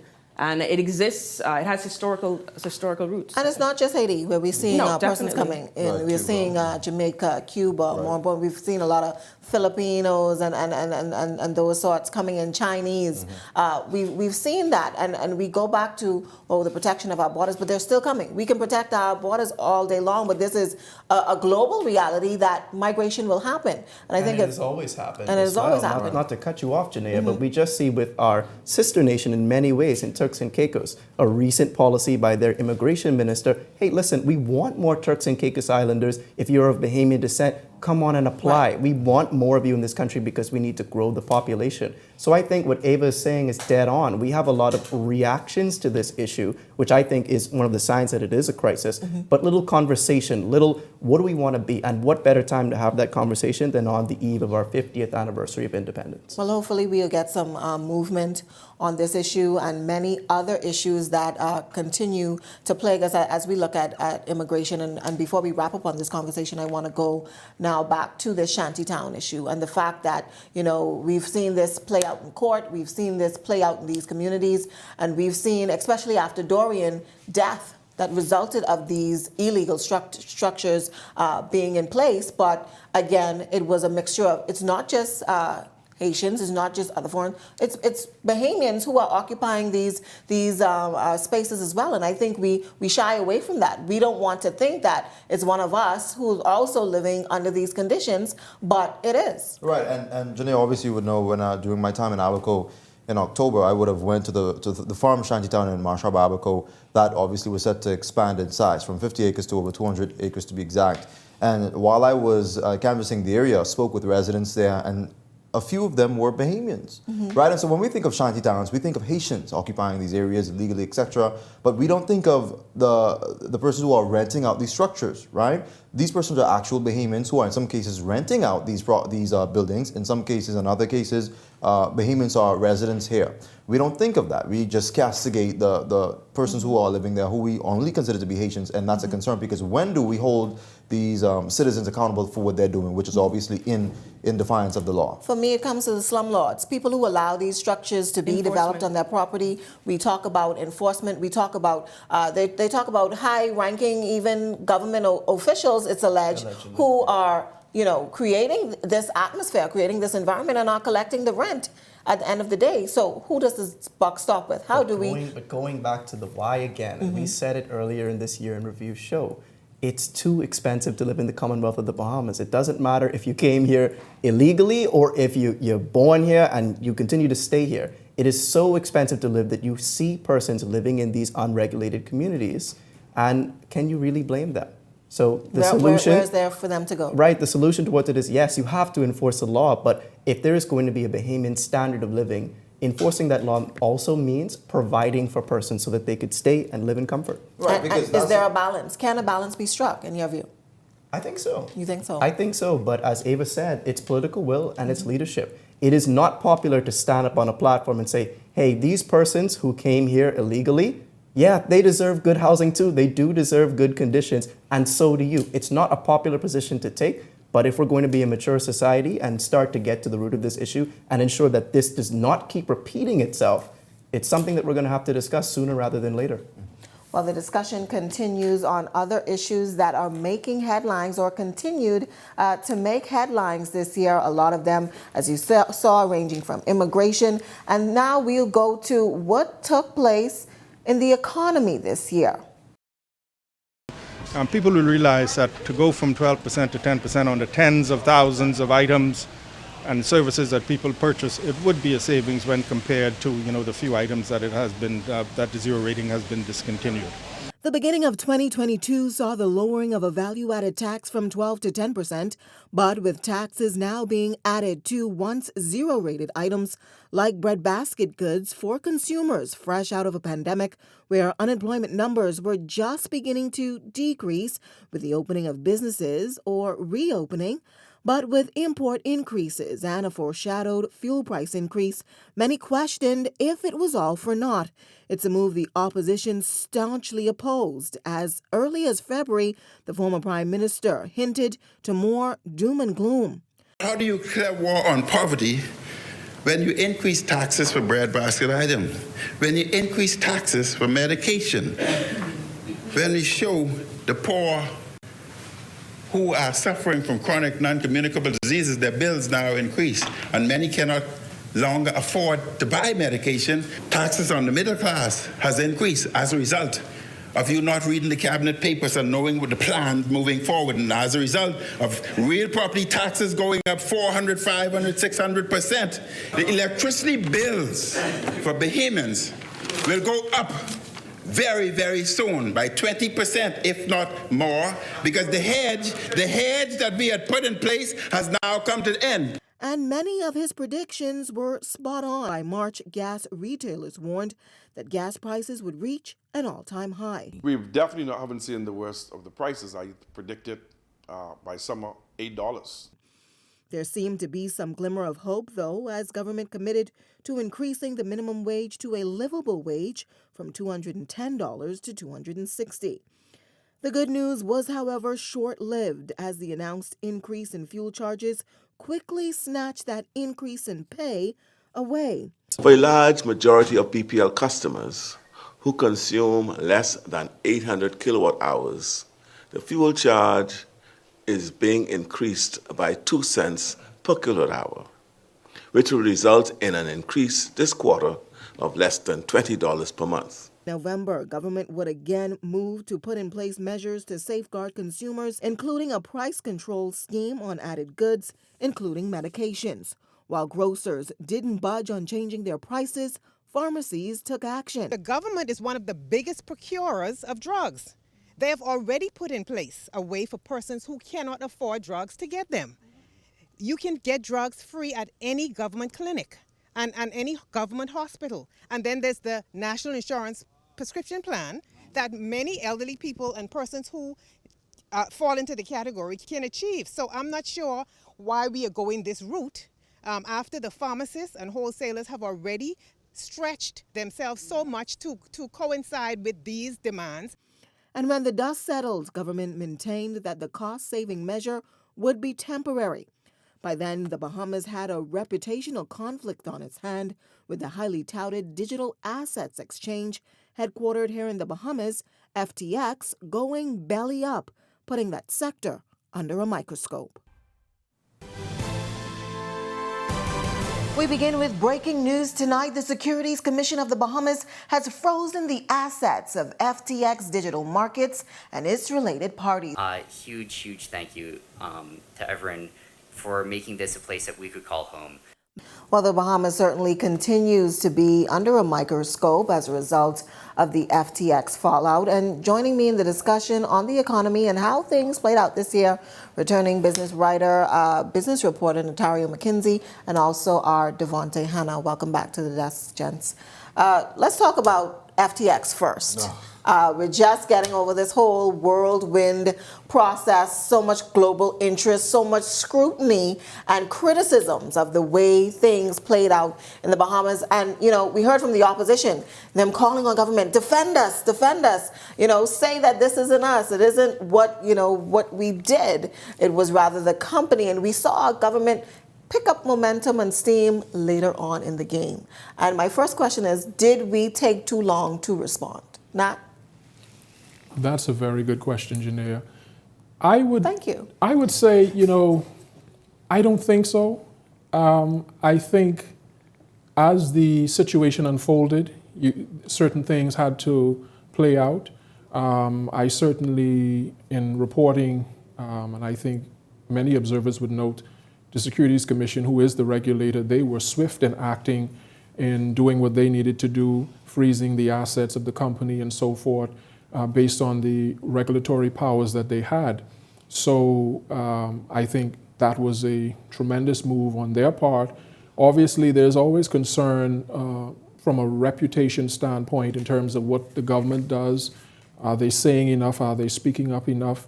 And I think this whole conversation about FTX, digital assets, the crypto industry, has been a bit murky because from my recollection and how I've seen this play out, there are people who are crypto enthusiasts, and then there are persons who are very skeptical about it. So you have both sides of the divide, depending on who you speak to.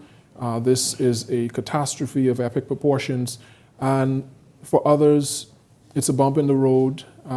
Crypto isn't dead. The government's aspirations of developing a crypto hub here are still alive, although this obviously may be a false start. I don't know how people would describe it, but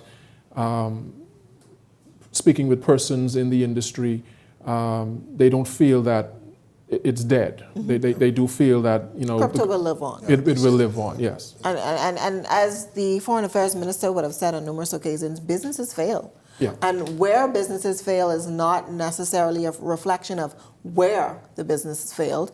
And it was interesting to listen to government's commentary on the matter, saying, look at the agenda, look at how this is being played out, look at why the criticisms are being levied in the Bahamas, because they wanted to have him answer to these charges in their jurisdiction. And at the same time, we know that government was supposedly wanting to put up a fight to make sure that those who are affected here, that justice was served. And it'll be interesting to see how this matter plays out even into the new year. But let's go back to how things unfolded in the economy. A number one issue we saw this year was the gas prices.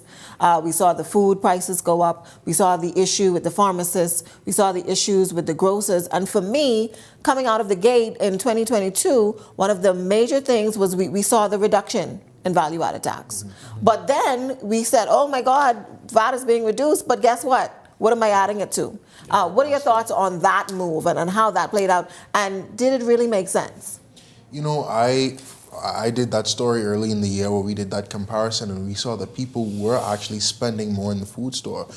Government would have argued that it's holistic saving that Bahamians are getting, but when you look at the small man, and they're going into the food stores, they're getting corned beef, tuna, rice, bread, they're getting the basic essentials. They can't, right now with inflation and with these supply chain shortages that we're experiencing, they can't go into the store and afford a piece of roast beef or a piece of pork chop. Roast beef is something heavy now. Exactly.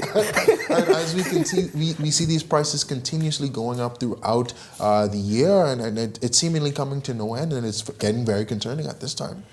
And we only see that the prices are going up from here. It seems no leveling up. There's no leveling off. There's no returning to normal. It's increase, and this is what it is. And government is said to, we're putting in some concessions, we're putting in some measures. When do we see the trickle down or the benefit of that, Matt? That, again, is a very good question. You see, as I have watched this play out over the course of the year, government, let's put this into perspective. In every conversation about the economy, I've looked at various reports, spoken to people in the business community. Everyone is, and even outsiders, when they look at the Bahamas, the conversation is our unique situation.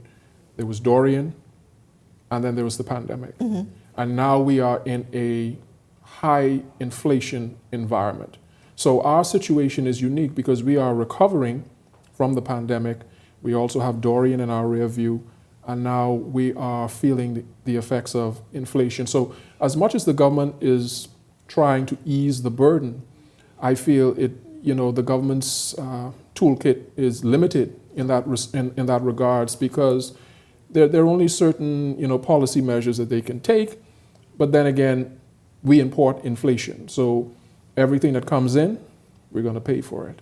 And you see that in the food stores, you see that at the pumps, everything is going up. So, you can reduce VAT and you can try and reduce import duties, but if the importers, they have to pay a certain price to bring that in, what really can you do? And that's the dilemma that we find ourselves in, and going into the new year, it's going to be interesting to see how the economy really holds up and fares. And I'm particularly thinking about the consumers and then the small and medium-sized businesses who don't have that immense purchasing power. How are they going to survive? And how are people who are already on the margin, how are they going to survive in this prolonged, protracted inflationary environment.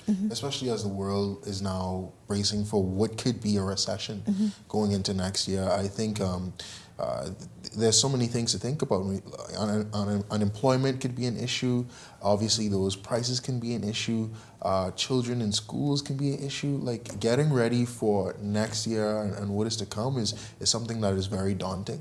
Well, I know by early summer when we talked about gas prices, Devontae, and that I was ready to, take out the bicycle because almost $8 for gas. We were ready to carpool. You live in the East, let's band together. You live in the West, let's get to work. And, the Gas Retail Association, they said, we're putting forth our recommendations to government. And we saw the same thing with the pharmacists and the grocers who said, we're putting forth our recommendations to government. And that you spoke a little bit about it. The tools that the government is armed with. There is no wiggle room, there appears to be. Yeah. Not much. Yeah. That's the thing. There is very little wiggle room. Again, we're coming, Dorian in our rear view, just coming out of the pandemic and the effects that had, and now we're in this high inflationary environment. And you talk about the gas retailers. I mean, obviously, fuel, you need fuel in your vehicles. I remember doing stories. Everyone wanted to, as a result of that, everyone wanted to go up on their rates, on their fares. The jitney drivers, they wanted an increase. The taxi drivers, they wanted an increase. When you spoke to the airlines, they had to factor that into the cost of tickets. Tickets went up, so travel went up. Travel went up. There's just a trickle-down effect with these things. So, it's going to be real interesting to see how these things play out. So we'll be long-term. Pinching even more pennies in the new year. The belts will continue to tighten. Yeah. We all going on a diet. No more that roast beef Devontae in 2023 because we have to brace ourselves for a recession. And before we close out on this discussion, I just want maybe, to talk about consumers and consumer lending and how we as Bahamians, we get so caught up, or we tangsy, but that can really set us back as well. Yeah. I feel, speaking to persons in the financial sector, economists and the like, everyone is saying, urging Bahamians really, tighten it up. If you can curb the spending, if you can cut down wherever you can cut down on, spend unnecessary spending, do so. Do you think that message also needs to come to the top? Are we hearing this from the powers that be? Are we hearing this from the officials? Are we hearing tighten back, pull back, rein it in, pull it in? Is that message being sent out to the masses loud and clear so we get the point, hey, if y'all cutting back, I need to cut back too? Yes, well, obviously, when the populace hears tighten it up, they're going to look at government and they're going to say, okay, well, They're traveling, what's going on? It's This our 50th, man. They say we have to party, right? We got to do it real big. So we can't go into 50 into a recession. No. You have to be responsible. Okay. And that's what, like Nat said, financial experts, economists have been saying for this entire year. You have to look at what you make, budget yourself correctly, pick out whatever funds is for grocery, try to see how you can cut that down, and then obviously save for a rainy day, because looking at the pandemic, I think we've all learned something, which is that anything can happen and you need something to fall back on. Definitely some good words of advice. I want to thank Natario McKinsey and Devontae Hanna for joining us on this discussion on the economy. But we have two more topics to get to that have been top this year. That's right, we're talking politics, and we're also talking about the deadly crime wave right after this break.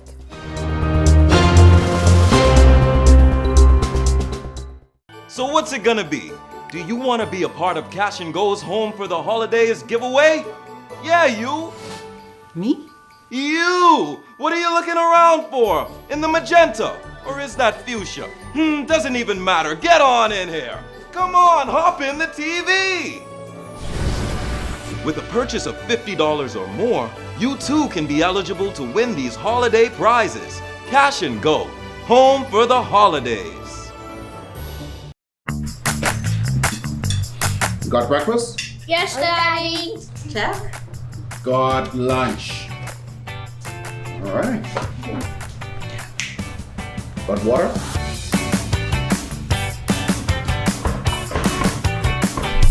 got life? Get life insurance with BAF. We're your partner to ensure you meet all your goals and are ready for what lies ahead. Even when you think you have everything, get life. BAF. With you for life.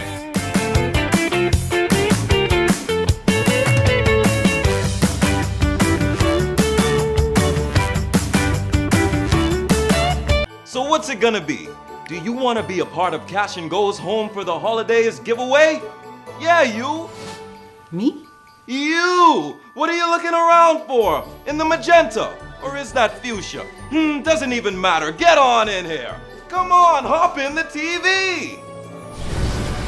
With a purchase of $50 or more, you too can be eligible to win these holiday prizes. Cash and Go. Home for the Holidays.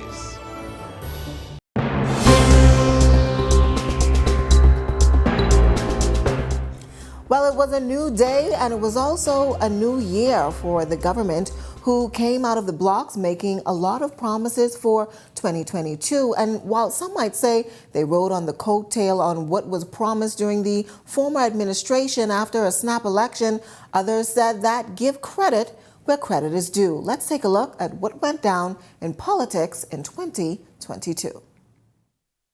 From the political arena, government was not without its missteps, and under a New Day administration, all eyes continued to be on what the government did, where the government went, and how taxpayer dollars were being spent. As 2022 rolled in, a large delegation to represent the Bahamas in Dubai, not sitting well with the masses, at a time when the rest of the comments come after former Prime Minister Ewn Year, who made it clear today that his administration was not spending any additional funds to attend Dubai Expo 2020 if they remained in office. The trip was originally planned under the Year administration.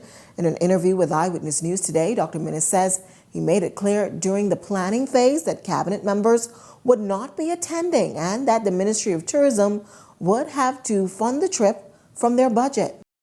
From the political arena, government was not without its missteps, and under a New Day administration, all eyes continued to be on what the government did, where the government went, and how taxpayer dollars were being spent. As 2022 rolled in, a large delegation to represent the Bahamas in Dubai, not sitting well with the masses, at a time when the rest of the world was being told to pinch pennies in preparation for a looming recession. Darren Henfield variously made several trips to Dubai with large delegations in support. Now, Raming's comments come after former Prime Minister Ewn Year, who made it clear today that his administration was not spending any additional funds to attend Dubai Expo 2020 if they remained in office. The trip was originally planned under the Year administration. In an interview with Eyewitness News today, Dr. Year says he made it clear during the planning phase that cabinet members would not be attending and that the Ministry of Tourism would have to fund the trip from their budget. We gave strict orders that there were no money coming from government. That if tourism was not interested, then whatever's in their budget, they will spend it, but they're not getting any additional money. Added to that were the additional speaking engagements by the Prime Minister to represent the country on the world stage, touting the message on the negative impact of climate change. Whether we are recognizing it or not, we are losing our land mass. The sea level rises is causing challenges with potable water, which causes other issues. The rising temperature to seas is impacting our corals, and as a consequence, our ability to the fishermen's livelihood is also questioned. So there's a myriad of issues that attaches to this issue of climate change that we need to address and address urgently. And as the third anniversary of Hurricane Dorian came about, government again faced criticisms over a planned concert for that event. We suffered and lost so many people. It's the worst tragedy this country has seen. And that's why it is so important that from now going forward that we remember September 1st. And I still haven't seen nobody, not even the representative come here ask me if I'm making it. Everybody doing that themselves. What the GEO didn't help do with the roof and stuff. Well, they put the roof on for me. They came and put the tin roof on for me.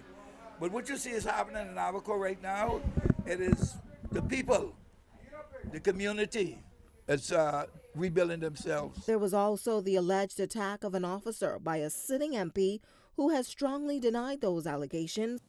He can't call, I can't speak to who was the driver or who did what.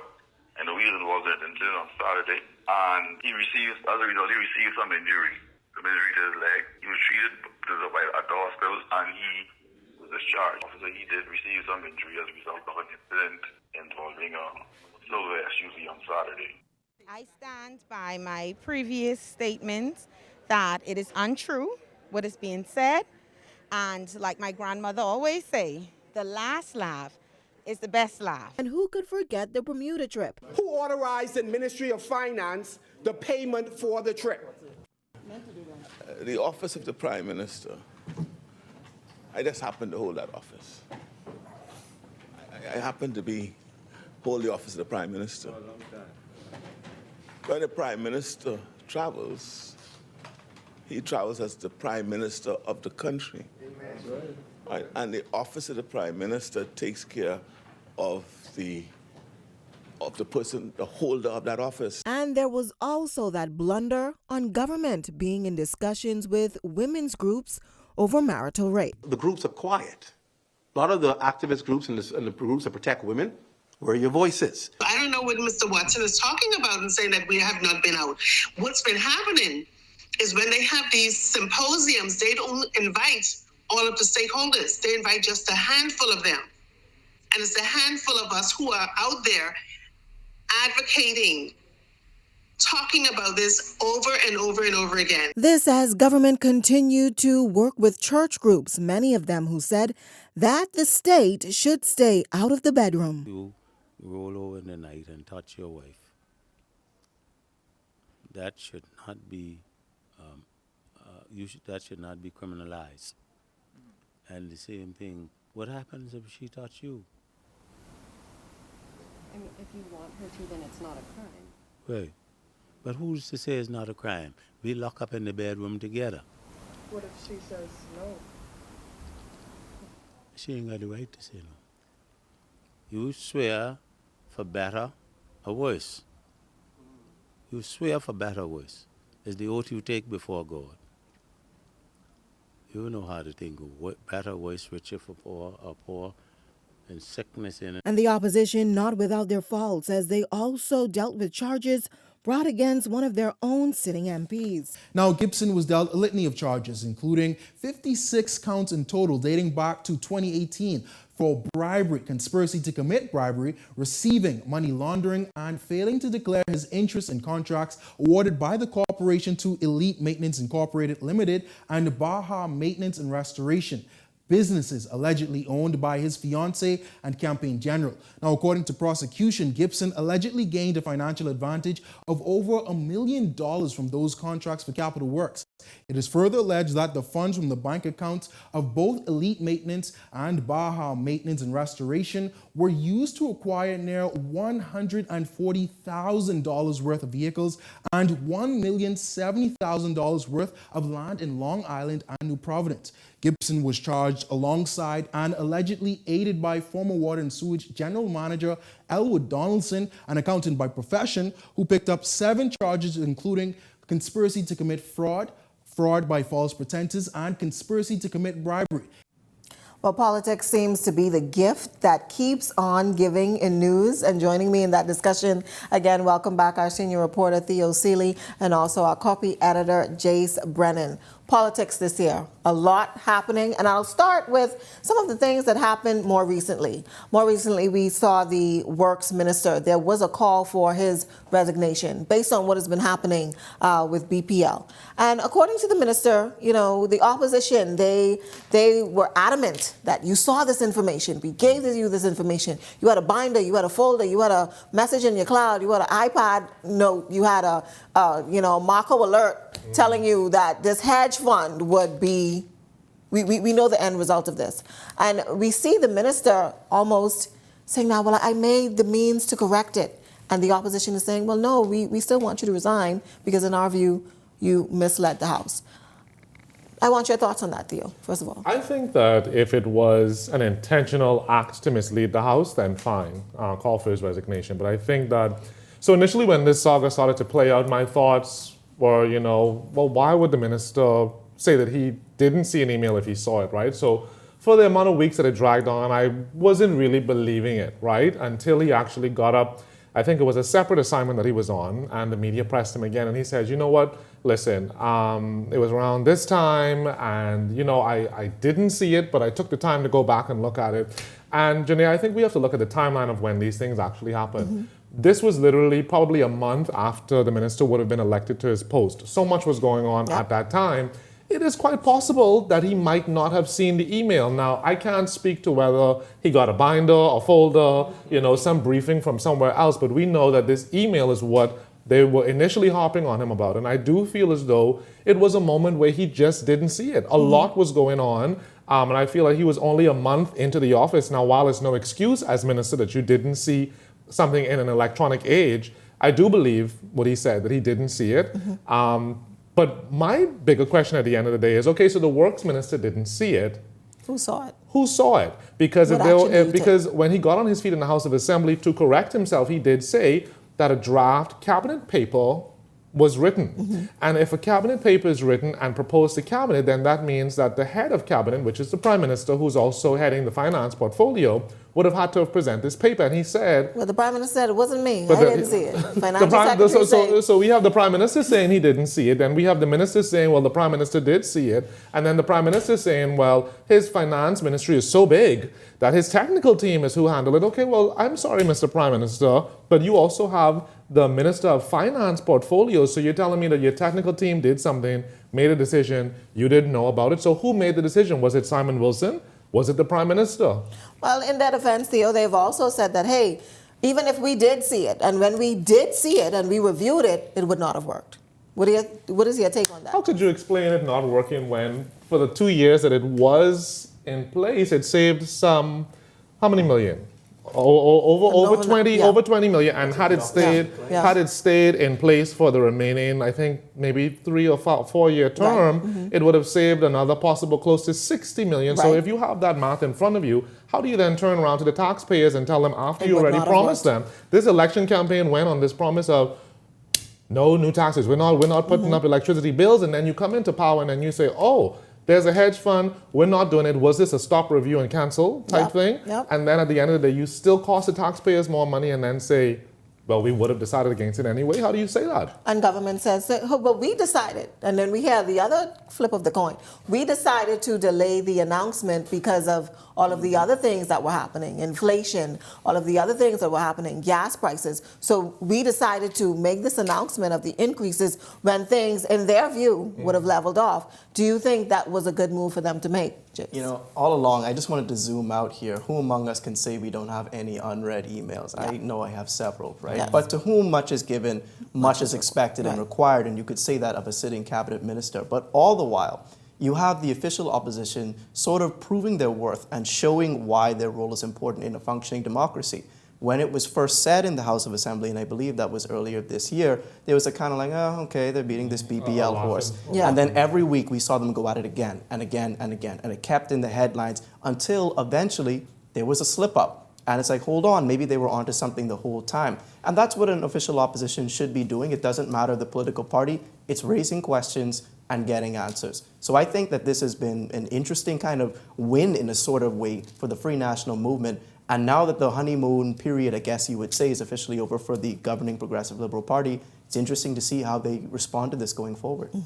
And moving forward, when we look at another issue that government really and truly has been criticized for, especially by the opposition, is them not, or the prime minister rather, being not in town, being where is Waldo type of scenario. You hear the criticisms every week. The prime minister is out of town. The country is in crisis, and there are so many things going on that they claim that, the prime minister should be here to deal with that. And we had this discussion in the last segment about the economy and pulling back the reins and showing from the top that we are being conservative in our financial resources. But you see, we saw it with the Bermuda trip. Big cabinet goes to Bermuda for their sister party for an anniversary celebration, and who paid the bill? when that scenario played out, and the fact that we almost had to pry that information out of government, just happened to fall upon it on a whim. I think it was another media outlet that reported that they were in town, because that was the only way that we knew. There was no public announcement that they were going. And the Prime Minister said, well, in my capacity, I'm also a leader of the party. You're also a leader of the nation. Thoughts? Yeah, I think that it's a shame that the way this came out is after we sort of saw the photos online. I remember specifically Fred Mitchell, the Foreign Affairs Minister, he posted a lot of photos of him and other cabinet ministers enjoying dinner, throwing up the hand sign in Bermuda. And it's like, well, wait a minute, we're citizens of this country and we didn't know about this. When were you going to say it, just as you mentioned, Janaea? And so I think it's interesting when you consider that this new administration has made much to do about being friendly to the press, about being more open, about having the press briefings. But something like this was notably absent when they started to, when they came in. So I think that overall, the Progressive Liberal Party has some figuring out to do as it relates to this. It's a black eye for them. And I would not be surprised if we see some changes in protocols moving forward because of that. The shuffle, you think, maybe? It might be, but it's still too early to tell. It's the first year of an administration, and there are always going to be missteps. Okay. Theo? I don't really want to touch on that too much, but I will say this. I think that this all boils down to this grand idea of having this independent body that serves as a watchdog, an independent body that serves as investigators into certain things. When you look at successive governments, I mean, under the Minister administration, how many former PLP cabinet ministers they hauled before the courts because of alleged acts of corruption? And then you have the Minister regime, which is done away with, and you have the Davis Cooper administration, which comes in, and then we see Adrian Gibson being hauled before the courts. Is he really going to spend any time in jail for these things that it's alleged that he's done? How many other former government ministers they're going to bring before the courts before they actually stop and say, you know what? Instead of us making this big political charade of, trying to embarrass the administration that came before us, why don't we create this independent body? Why don't we create the solution to stop this alleged corruption from happening? Why don't we have an independent body that both sides of the political divide, they come together, they create this independent body, they investigate acts of... We have a Public Accounts Committee. But my thing is, what are they doing? What are they doing? So I feel like there should be this independent regulatory body that watches over government, watches over the armed forces as well. Can we ever be truly independent, though, Theo? We're in a small country. Everyone knows everyone. And, I'm investigating this plot of land that you buy, but my children go it's a valid question as to whether we will be truly independent, but it's it has also... to start from somewhere. It has to start somewhere. Even if it's just for the sake of optics so that Bahamians, taxpayers can understand that, you know what, when I put my money in the public purse, it's not funding the PLP to go to Bermuda, and then we only find out about it because somebody accidentally, tripped upon it, kind of thing. And the question is, has the money been fully paid back as yet? We're still waiting to find the answer on that. Hopefully we'll find that out. Because I think that there was a point where the Minister of Foreign Affairs said that he was waiting on something from the PLP, but my thing is, the Minister of Foreign Affairs is also the PLP's chairman, so you're waiting on yourself to process a document for yourself. Questions that need answers. And on the opposition side, we mentioned with Adrian Gibson and being before the courts for serious, we're talking about 50 counts? Yes. Right, and what you mentioned, Theo, is so apt. The optics of this and what damage does it do to the faith of Bahamians in democratic and political systems. I think it's great. And we already saw in the last election where there was a decreased voter turnout. And I don't think things like this help. Okay. Now, how would you rate the government's first year in office? It's been 1 year and a few months down. Government came in with a lot of promises, and we already acknowledge some of the missteps. But some may say that, in their view, the government is progressively moving in the right direction in terms of, we talked about it earlier, investments for the country, in terms of creating new industries, blue, green economies to diversify the economy. What are some of the things that you were happy to see government implement or move toward? When you talk about grading government, I don't think I want to get into this whole idea of giving them a grade, but I will say that they've done some good. They've done some good since they came in, since the last election. The removal of the COVID-19 restrictions is something that a lot of people were looking forward to, a lot of businesses were looking forward to, and I think that because of what was handled by certain means by other individuals moving up to the Progressive Liberal Party come into power, I think that, I'll just say it, I won't dance around it. I think that the minister-led administration did what they had to do to get this country through the pandemic, whether it would have been the fall off in the economy. They did what they felt that they had to do, and I think that any success that was gained through the pandemic, this new government, the Davis administration, now stands on that, and they continue to do what they can for the Bahamas. I feel as though they came in, they diversified, they made attempts to diversify the economy. We know that if it's one thing that the pandemic showed us is that the tourism model could not remain as it was. And so I think this idea of the blue and the green and the orange economies and bolstering those economies, I think is something that's going in the right direction. While the digital asset industry has received a black eye because of this one entity that is currently under investigation, like we've been saying in our articles, there are other entities within that same sphere that continue to push the industry forward. And so, I mean, if I had to give a grade, I can't give a grade. I honestly can't give a grade. James? I can't give a grade.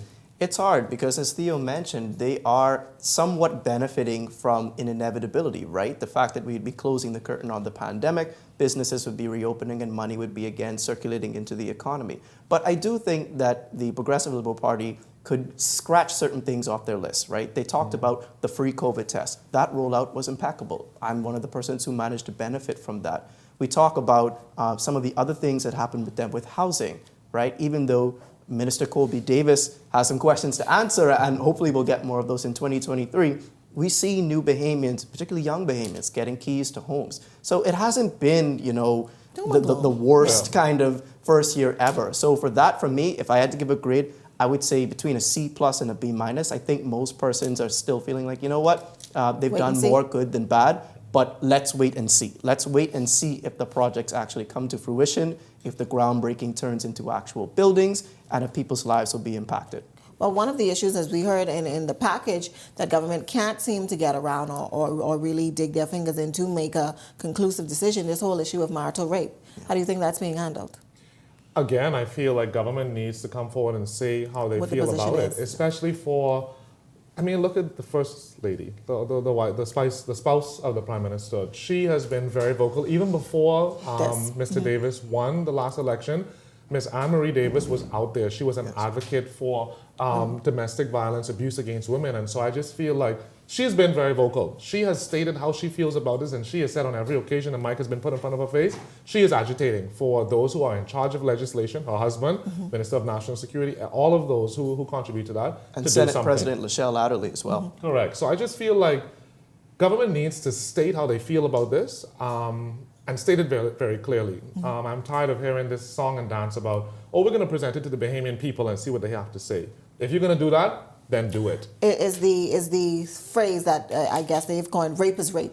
Do you think that that's good enough for them to really drive this agenda or really drive the message that this is the steps we're going to take? Or do you think that they're relying so heavily on the support of the religious community that they're afraid to make this move? Well, just to be clear, and I say this as a kind of proud Anglican, I wouldn't classify the religious community as a monolith, right? There are some loud voices, I would say, from certain denominations more so than others.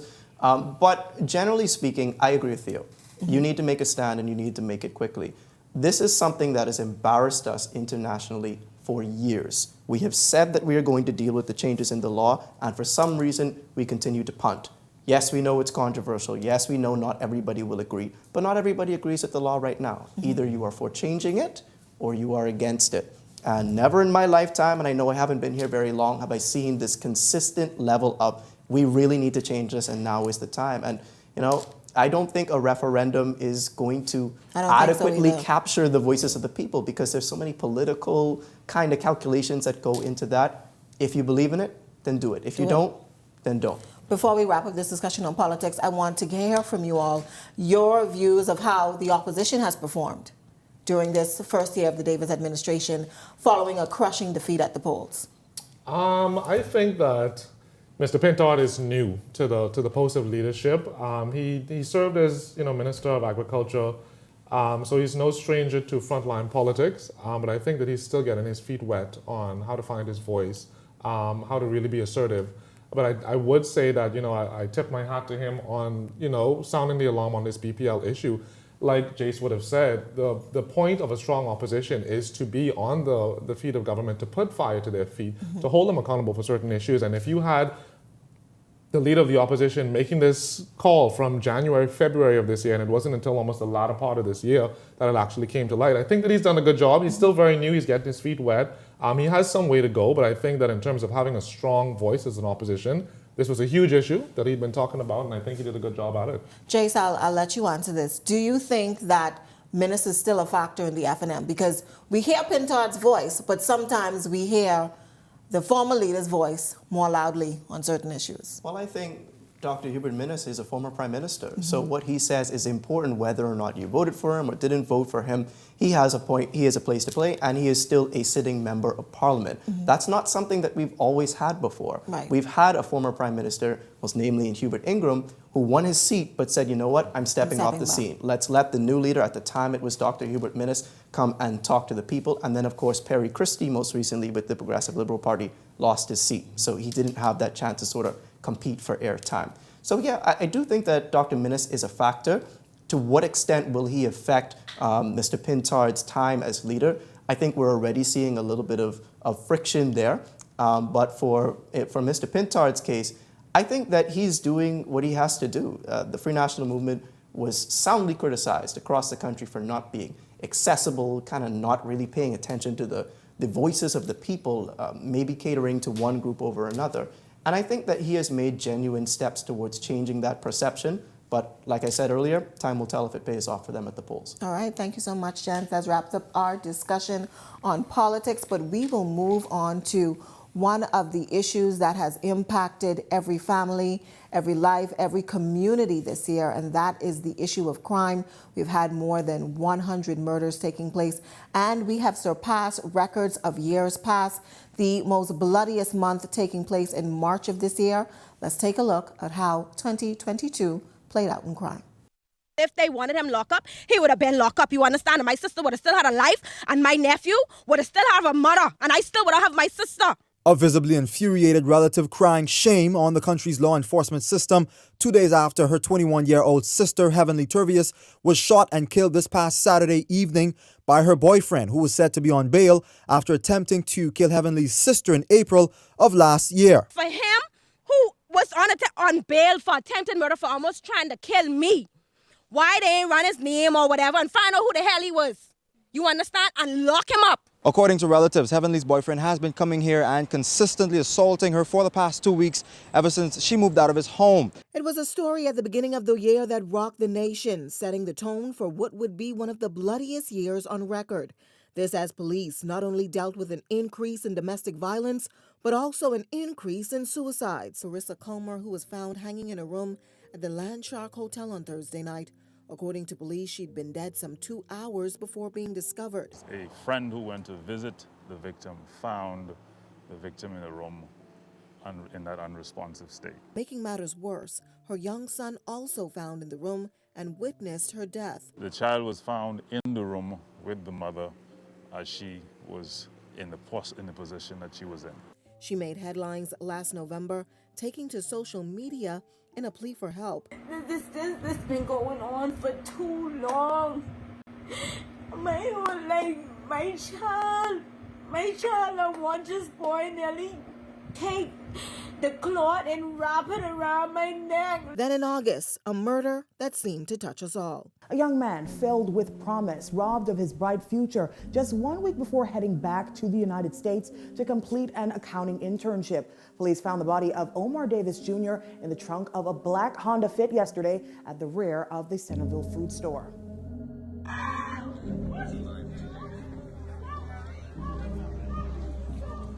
Screams from family members of Omar Davis echoed throughout East Avenue Tuesday as police made the gruesome discovery of his body stuffed in the back of a black Honda Fit. By mid-year, there was an alarming number of men on bail being murdered, the cause and effect of the backlog of the judicial system. And despite the majority of crimes taking place here in the capital, family islands were not exempt, as the island of Andros began to record record-breaking crime numbers. First, $1 million marijuana field, and in late October, the murder of a German national. 57-year-old Torsten Hendricks arrived at his family's summer home in Kempsbay, Andres, just a week ago along with his father, Reynold Hendricks, and uncle Wolfgang Hendricks. But just 48 hours before he was scheduled to leave, the German man was brutally murdered by a masked gunman. Now, today, police arresting two men that they want to question and have brought them to the capital. But the shocking death now casting a pall over the tranquil island. By November 20th, murders were on par with last year's murder count of 119. This while the opposition continued to rail against the government on the rise on crime. Is the role of the Ministry of Youth, Sports and Culture in terms of their programs and how that impact young people, that is steering them into productive activities.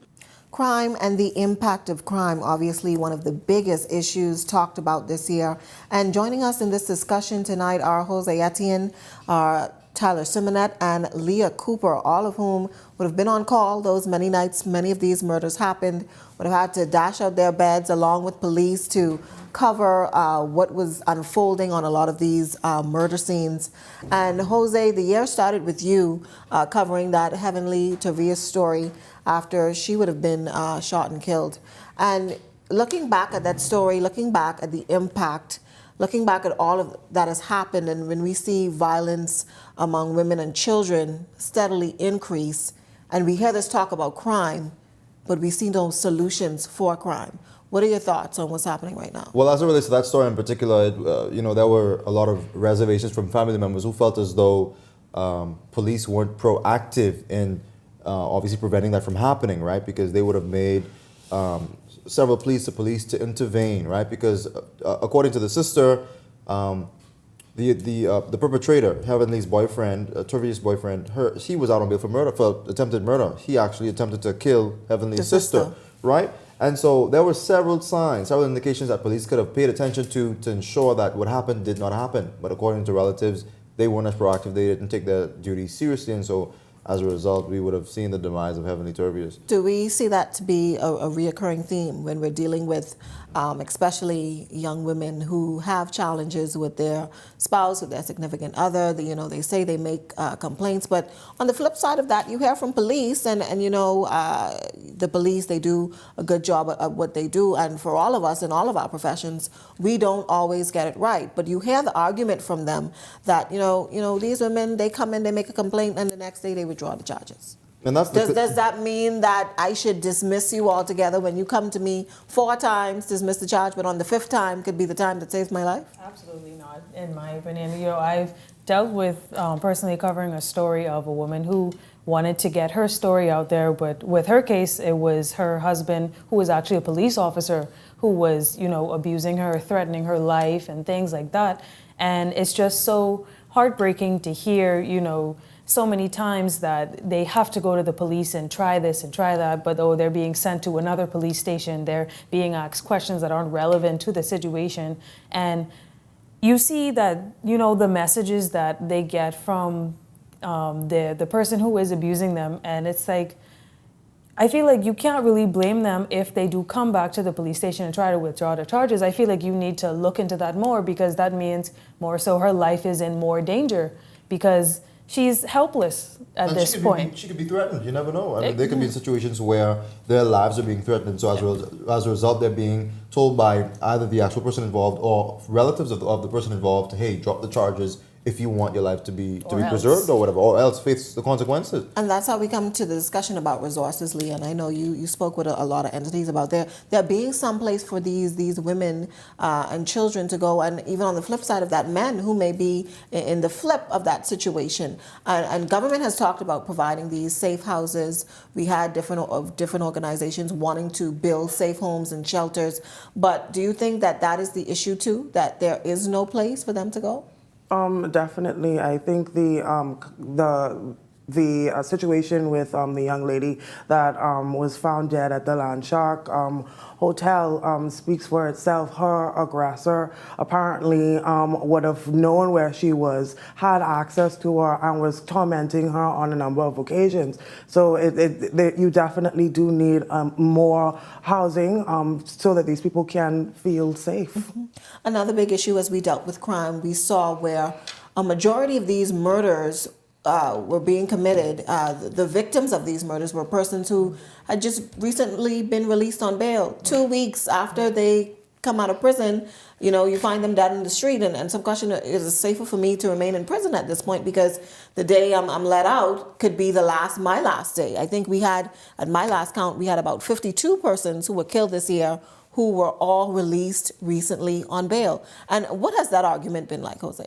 Well, like you said, this would have been a very peculiar year as it relates to crime, because one day I'm at a crime scene where this man who was shot dead multiple times, he was shot multiple times and obviously died as a result. He was either wanted by police or, for serious offenses, or was out on bail for murder. Or I'm at another crime scene where this woman was killed on her way to prayer meeting at a church, because the killer was obviously the gunman was relentlessly pursuing his target. And so it's been a very dynamic year in terms of crime. But as it relates to the majority of persons being out on bail for murder, we see that as a result of the current system, the court system. Obviously, they're dealing and grappling with this backlog that's stemming from the results of the pandemic, right? There's this crazy backlog with criminal cases, and so as a result, they don't have time to try these cases. And in several interviews that I would have conducted with noted defense attorneys like Devard Francis, Christina Galanos, etc., they contend that bail, first of all, is a human right. They can't be denied bail, and they can't put bail to an amount where it's so exorbitant that the applicant can't apply for it or can't get it, right? So you see them making it clear that not giving out bail is off the table. Mm-hmm. They will get it automatic, I guess, depending on if they can afford to get right. it. Right. And so that's one of the problems. That's one of the contributing factors as to why we're seeing this uptick in persons who are out on bail for serious offenses being killed. Because first of all, perpetrators they can't rely on the court system to execute justice. And so as a result, they're taking matters into their own hands, resulting in what we're seeing now, an uptick in retaliatory killings. But I think that also brings up the fact that you have a lot of people who are on bail. That brings up the electronic monitoring system. Mm-hmm. There were so many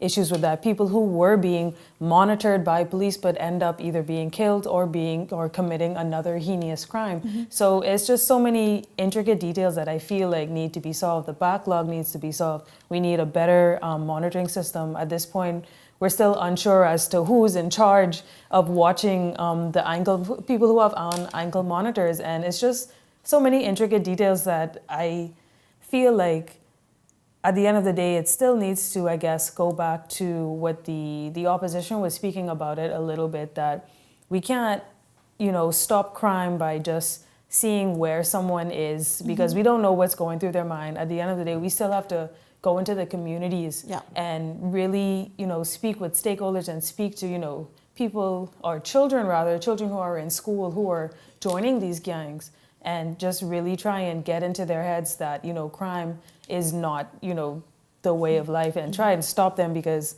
when you have an 18-year-old, somebody born in like 2000 or 2002 committing, multiple murders. 16-year-olds we've seen, 14-year-olds this year, 15-year-olds being taken before the courts, charged. That's an issue. With murder.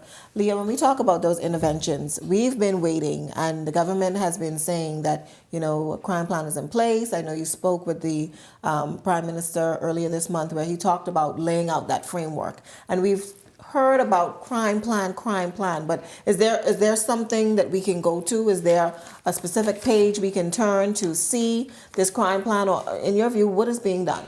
Well, even with the conversation with the Prime Minister, he gave a very vague outline of what the government intends to do moving forward.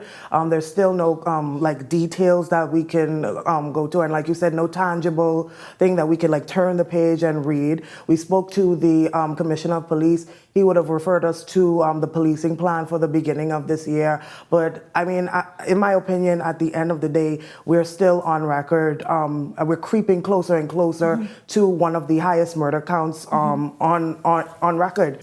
And as we contemplate and continue to discuss all of these national issues that made headlines, I want to thank the entire news team that contributed to our discussion in our year of review this year. Of course, we said we wanted to do things a little bit different. We wanted to take you into the minds of our journalists who work hard every day. And sometimes we don't always get it right. And I want to thank the team who's here talking about crime. We don't always get it right, but we do strive to bring you, our viewers, the very best in news. And some of those times when we don't get it right, we have some clips of when we sometimes get it wrong.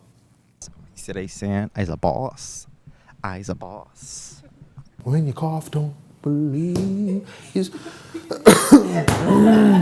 First pothole that I reported to the ministry. Now the pilot program is set to jump up. I was doing so good. Explains that this is because ESSO changes inventory more quicker. It's not more quicker, it's quicker. That's improper grammar. Sorry. And that #1 rank on TripAdvisor is what brought Las Vegas a lot of... Are you ready to study? Pardon that, man. Scoot you back to the top. Vagabond. Vagabond. You want to? Yeah. Yes. Left the school premises. I can do this. Some officials to add additional routes to its Sorry. I'm just clearing my throat.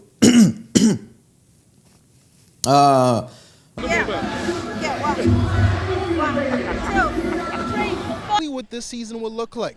On Abundant Life Road today, a tornado that lasted some 5 minutes blew down.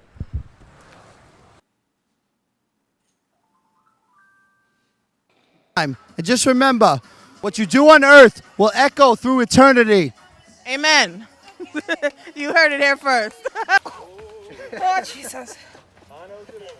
Round one. This is just round one, guys. Round one. What? Camera time with me, couldn't you?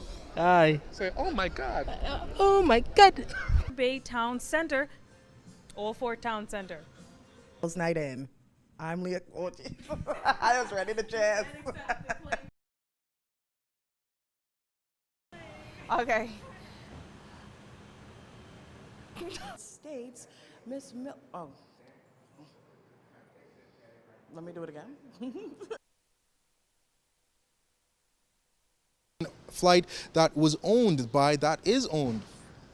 Look, oh my gosh, I am just terrible. Certainly some fun times here at Eyewitness News as we continue to bring you the best in news in the country. And we are looking forward to year 2023. And that's when Eyewitness News will be celebrating 5 years along with our 50th independence. It's a year for us that you don't want to miss. We will be bringing you more live news coverage, more of that insight and discussion from all of our talented reporters, and just look forward to more from the Eyewitness News team. Once again, we want to thank you so much for joining us for our year in review tonight, and we want to wish you all a happy new year, happy holidays, and we'll see you in 2023. Once again, I'm Janae Noel. Thanks so much for watching.